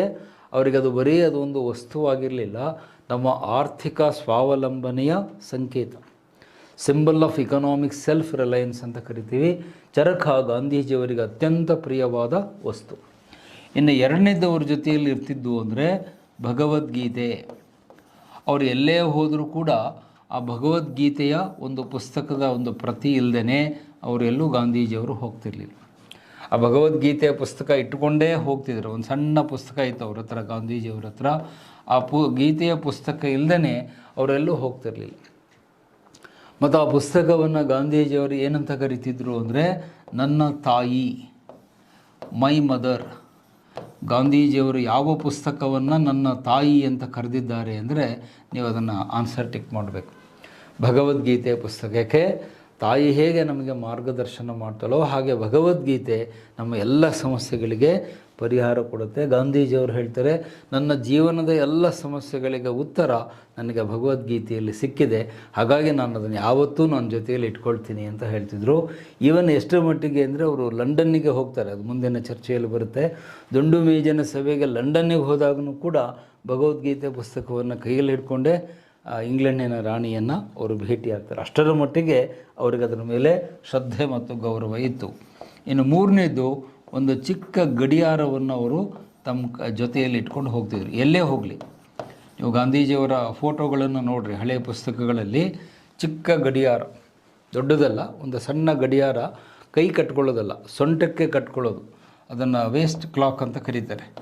ಸೊಂಟಕ್ಕೆ ಸಿಗಿಸಿಕೊಳ್ಳುವ ಗಡಿಯಾರ, ಒಂದು ಸಣ್ಣ ಗಡಿಯಾರವನ್ನು ತಮ್ಮ ಜೊತೆಯಲ್ಲಿ ಇಟ್ಕೊಂಡು ಹೋಗ್ತಾಯಿದ್ರು. ಈ ಥರ ಸೊಂಟಕ್ಕೆ ಸಿಗಿಸ್ಕೊಳ್ತಾಯಿದ್ರು, ಕೈ ಕಟ್ತಿರ್ಲಿಲ್ಲ. ಇದನ್ನು ಯಾಕೆ ನಿಮಗೆ ಒತ್ತಿ ಹೇಳ್ತಿದ್ದೀನಿ ಅಂದರೆ, ಗಾಂಧೀಜಿಯವರಿಂದ ನಾವು ಕಲಿಬೇಕಾದ ಪಾಠ ಅಂದರೆ ಪಂಕ್ಚುವ್ಯಾಲಿಟಿ ಅಂದರೆ ಸಮಯ ಪಾಲನೆಯ ಬಗ್ಗೆ ನೀವು ಯಾರ್ದಾದ್ರೂ ಎಕ್ಸಾಂಪಲ್ ಕೊಡೋದಾದರೆ ಗಾಂಧೀಜಿಯವರ ಉದಾಹರಣೆ ಕೊಡಿ. ಅವರು ಎಲ್ಲೂ ಕೂಡ ಯಾವುದೇ ಸಭೆ ಸಮಾರಂಭಗಳಿಗೆ 1 ನಿಮಿಷ ತಡವಾಗಿ ಹೋದವರಲ್ಲ. ಸಮಯ ಪಾಲನೆಗೆ ಇನ್ನೊಂದು ಹೆಸರು ಗಾಂಧೀಜಿಯವರು. ಗಾಂಧೀಜಿ ಅಂದರೆ ಟೈಮ್ ಅಂದರೆ ಗಾಂಧೀಜಿ. ಅಷ್ಟು ಕರಾರುವಕ್ಕಾಗಿ ಅವ್ರು ನಡ್ಕೊಳ್ತಾ ಇದ್ದರು. ಅದಕ್ಕೆ ಯಾವತ್ತೂ ತಮ್ಮ ಜೊತೆಯಲ್ಲಿ ಗಡಿಯಾರ ಇಟ್ಕೊಂಡೇ ಹೋಗ್ತಿದ್ರು. ಮತ್ತು ಅವ್ರು ಯಾವಾಗಲೂ ಒಂದು ಮಾತು ಹೇಳ್ತಿದ್ರು, those who respect time will respect them ಅಂತ. ಆ ಕೊಟೇಶನ್ ನೆನ್ಪಿಟ್ಕೊಳ್ಳಿ. ಗಾಂಧೀಜಿಯವರು ಹೇಳ್ತಿದ್ರು, ಯಾರು ಸಮಯಕ್ಕೆ ಗೌರವ ಕೊಡ್ತಾರೆ ಸಮಯ ಮುಂದೆ ಅವರಿಗೆ ಗೌರವ ಕೊಡುತ್ತೆ. ಇಲ್ಲಿ ಟೈಮ್ ಅಂದರೆ ಇತಿಹಾಸ, ಕಾಲ ಅಂತ ಅರ್ಥ. ನಾವು ಕಾಲವನ್ನು ಗೌರವಿಸಿದರೆ ಕಾಲ ನಮ್ಮನ್ನು ಗೌರವಿಸುತ್ತೆ ಅನ್ನೋದು ಗಾಂಧೀಜಿಯವರದು. ಮತ್ತು ಅವರ ಬದುಕಿನ ನಡೆದ ಒಂದೇ ಘಟನೆ ಹೇಳಿ ಚರ್ಚೆಯನ್ನು ಮುಗಿಸ್ತೇನೆ. ಒಂದು ದಿವಸ 1 ನಿಮಿಷ ತಡವಾಗಿ ಹೋಗ್ತಾರೆ. ಸಬರ್ಮತಿ ಆಶ್ರಮದಲ್ಲಿ ಅವ್ರದ್ದೇ ಸ್ಟಾರ್ಟ್ ಮಾಡಿದಂಥ ಆಶ್ರಮ ಇರುತ್ತೆ. ಆ ಸಾಬರ್ಮತಿ ಆಶ್ರಮಕ್ಕೆ ಒಂದು ದಿವಸ ಅಹಮದಾಬಾದಲ್ಲಿ 1 ನಿಮಿಷ ಲೇಟಾಗಿ ಪ್ರೇಯರಿಗೆ ಹೋಗ್ತಾರೆ. 1 ನಿಮಿಷ ತಡ ಆಗುತ್ತೆ. ಗಾಂಧೀಜಿಯವರು ಹೋಗೋದು 1 ನಿಮಿಷ ಲೇಟ್ ಆಗಿದ್ದಕ್ಕೆ ಗಾಂಧೀಜಿಯವರು ಏನು ಮಾಡ್ತಾರೆ ಗೊತ್ತಾ, ಅವತ್ತು ಇಡೀ ದಿವಸ ಉಪವಾಸ ಮಾಡ್ತಾರೆ. 1 ನಿಮಿಷ ಲೇಟಾಗಿ ಹೋಗಿದ್ದಕ್ಕೆ ಎಷ್ಟು ಬೇಜಾರಾಗುತ್ತೆ ಅಂದರೆ, ಅಯ್ಯೋ 1 ನಿಮಿಷ ನಾನು ಲೇಟಾಗಿ ಬಂದೆ ಅಂತ ಇಡೀ ದಿವಸ ಉಪವಾಸ ಇರ್ತಾರೆ. ನೋಡಿ, ಇವತ್ತು ನಮ್ಮಲ್ಲಿ ಎಷ್ಟು ನಾಯಕರಿಗೆ ಈ ಸಮಯ ಪ್ರಜ್ಞೆ ಇದೆ ಅನ್ನೋದನ್ನು ಬಹುಶಃ ಇದು ನನಗೆ ಸ್ವಲ್ಪ ಅಪಾಯಕಾರಿಯಾದ ಪಾಯಿಂಟು. ಯಾಕಂದ್ರೆ ನಾನು ಸಮಯಕ್ಕೆ ಬರೋದು ಬಹಳ ಅಪರೂಪ. ಅದೇನು ಇಲ್ಲಿ ಸಂತೋಷ್ ಲಾಡ್ ಫೌಂಡೇಶನಲ್ಲಿ ಕರೆಕ್ಟಾಗಿ ನಡೀತಾ ಇದೆ. ಸಾಮಾನ್ಯವಾಗಿ ನಂದು 5-10 ನಿಮಿಷ ವೇರಿಯೇಷನ್ ಆಗ್ತಾ ಇರುತ್ತೆ ಕ್ಲಾಸ್ ಟೈಮಿಂಗು. ಆದರೆ ಗಾಂಧೀಜಿಯವರಿಂದ ನಾವೆಲ್ಲರೂ ಕಲಿಬೇಕಾದ ಪಾಠ ಅಂದರೆ ಸಮಯ ಪ್ರಜ್ಞೆ. You must be on time ಅನ್ನೋ ಮೆಸೇಜು ಗಾಂಧೀಜಿಯವರು ನಮಗೆ ಕೊಡ್ತಾರೆ. ಬಹುಶಃ ಅವರ ಲೆವೆಲ್ಲಿಗೆ ಅದೇ ಟೈಮ್ ಪ್ರಕಾರ ಹೋದಂಥ ನಮ್ಮ ರಾಜ್ಯದ ಇನ್ನೊಬ್ಬ ಏಕೈಕ ನಾಯಕ ಅಂದರೆ ಅವರು ಬೇರೆ ಯಾರೂ ಅಲ್ಲ, ಸರ್ ಎಂ ವಿಶ್ವೇಶ್ವರಯ್ಯ. ಗಾಂಧೀಜಿಯವರನ್ನೇ ಭೇಟಿ ಆಗ್ಲಿಕ್ಕೆ ಹೋದಾಗ ಅವ್ರು ಕೊಟ್ಟಿರೋ ಟೈಮಿಗಿಂತ 1 ನಿಮಿಷ ಮುಂಚೆ ಹೋಗಿ ವಿಶ್ವೇಶ್ವರಯ್ಯನವರು ಕೂತಿರ್ತಾರೆ. ಅವ್ರು ನೋಡಿ ಗಾಂಧೀಜಿಯವರು ಹೇಳ್ತಾರೆ, ನಿಮ್ಮ ಸಮಯ ಪ್ರಜ್ಞೆ ನೋಡಿ ನನಗೆ ಭಾಳ ಖುಷಿ ಆಯಿತು ಅಂತ ಹೇಳ್ತಾರೆ. ಅಂದರೆ ನೋಡಿ, ಅವ್ರ ಲೆವೆಲ್ಗೆ ಗಾಂಧೀಜಿಯವರ ಮಟ್ಟಕ್ಕೆ ಸಮಯ ಪಾಲನೆ ಮಾಡಿದ ನಮ್ಮ ರಾಜ್ಯದ ಧೀಮಂತ ವ್ಯಕ್ತಿ ಅಂದರೆ ಮೋಕ್ಷಗುಂಡಂ ವಿಶ್ವೇಶ್ವರಯ್ಯನವರು ಅಂತ. ಸೊ ಹಾಗಾಗಿ ಇವೆಲ್ಲ ಗಾಂಧೀಜಿಯವರ ವ್ಯಕ್ತಿತ್ವದ ಬಗ್ಗೆ ನಿಮಗೆ ಗೊತ್ತಿರಬೇಕಾದ ಸಂಗತಿಗಳು. ಮತ್ತು ಕೊನೆಯದಾಗಿ ಇನ್ನೊಂದು ಪಾಯಿಂಟ್ ಹೇಳಿ ತರಗತಿಯನ್ನು ಮುಗಿಸ್ತೇನೆ. ಅವರಿಗೆ ಅಚ್ಚುಮೆಚ್ಚಿನ ಒಂದು ಹಾಡಿತ್ತು. ಅದನ್ನು ಪ್ರತಿ ಸಾರಿ ನಿಮ್ಮ ಎಕ್ಸಾಮ್ನಲ್ಲಿ ಕೇಳ್ತಾನೆ. ಗಾಂಧೀಜಿಯವರ ಅಚ್ಚುಮೆಚ್ಚಿನ ಪ್ರಾರ್ಥನಾ ಗೀತೆ ಯಾವುದು, ಫೇವ್ರೆಟ್ ಸಾಂಗ್ ಯಾವುದು ಅಂತ ಕೇಳ್ತಾನೆ. ಅಲ್ಲಿ ಸಾಮಾನ್ಯವಾಗಿ ವಿದ್ಯಾರ್ಥಿಗಳು ಏನು ಟಿಕ್ ಮಾಡಿಬಿಡ್ತಾರೆ, ರಘುಪತಿ ರಾಘವ ರಾಜಾರಾಮ್ ಅಂತ. ಬಟ್ ಅದು ಉತ್ತರ ಅಲ್ಲ. ನೀವು ಅದನ್ನ ಹೇಳ್ತೀರಿ ಅಂತ ನನಗೆ ಗೊತ್ತು. ಅದಕ್ಕೆ ಉತ್ತರ ಯಾವುದು ಅಂದರೆ ಗುಜರಾತಿ ಹಾಡು ಬರುತ್ತೆ, ವೈಷ್ಣವ ಜನತೋ ತೇನೇ ಕಹಿಯೇ. ವೈಷ್ಣವ ಜನ ತೋ ತೇನೇ ಕಹಿಯೇ ಎನ್ನುವಂಥ ಹಾಡು. ಅದು ಗುಜರಾತಿ ಭಾಷೆಯಲ್ಲಿದೆ. ಈ ಹಾಡನ್ನು ಬರೆದವರು ಯಾರು ಅಂತ ಹೇಳಿದರೆ ನರಸಿಂಹ ಮೆಹ್ತಾ ಅನ್ನುವ ಒಬ್ಬ ಭಕ್ತ, ಸಂತ. ಅವರೆಲ್ಲ ನಮ್ಮಲ್ಲಿ ಹೇಗೆ ದಾಸರು ಅಂತ ಹೇಳ್ತೀವಿ, ಹಾಗೆ ನರಸಿಂಹ ಮೆಹ್ತಾ ಅನ್ನುವಂತಹ ಗುಜರಾತಿ ಸಂತರು ಈ ಹಾಡನ್ನು ಬರೆದಿದ್ದಾರೆ. He was very famous saint in Gujarat. Narasimha Mehta ಅವರು ಬರೆದಿದ್ದು ವೈಷ್ಣವ ಜನತೋ ತೇನೇ ಕಹಿಯೇ ಪೀಡ ಪರಾಯಿ ಜಾಣೀರಿ ಅಂತ. ಇದು ಗಾಂಧೀಜಿಯವರ ಅತ್ಯಂತ ಅಚ್ಚುಮೆಚ್ಚಿನ ಪ್ರಾರ್ಥನಾ ಗೀತೆ. ಪ್ರತಿ ದಿವಸ ಬೆಳಿಗ್ಗೆ 5 ಗಂಟೆಗೆ ತಮ್ಮ ಆಶ್ರಮದಲ್ಲಿ ಈ ಹಾಡನ್ನು ಹೇಳಿಸ್ತಾ ಇದ್ದರು. ಸೊ ಅದರೊಂದಿಗೆ ಇವತ್ತು ಚರ್ಚೆಯನ್ನು ನಿಲ್ಲಿಸ್ತೇನೆ, ಸಮಯ ಆಗಿದೆ. ಸೊ ಮುಂದಿನ ತರಗತಿಯಲ್ಲಿ ನೇರವಾಗಿ ಗಾಂಧೀಜಿಯವರ ಯುಗ ಆರಂಭ ಆಗುತ್ತೆ. ಚಂಪಾರಣ ಸತ್ಯಾಗ್ರಹದಿಂದ 47ವರೆಗೂ ಏನೇನಾಯಿತು ಅನ್ನೋದನ್ನು ನಾವು ನೋಡ್ತಾ ಹೋಗೋಣ. ಥ್ಯಾಂಕ್ ಯು, ಧನ್ಯವಾದ.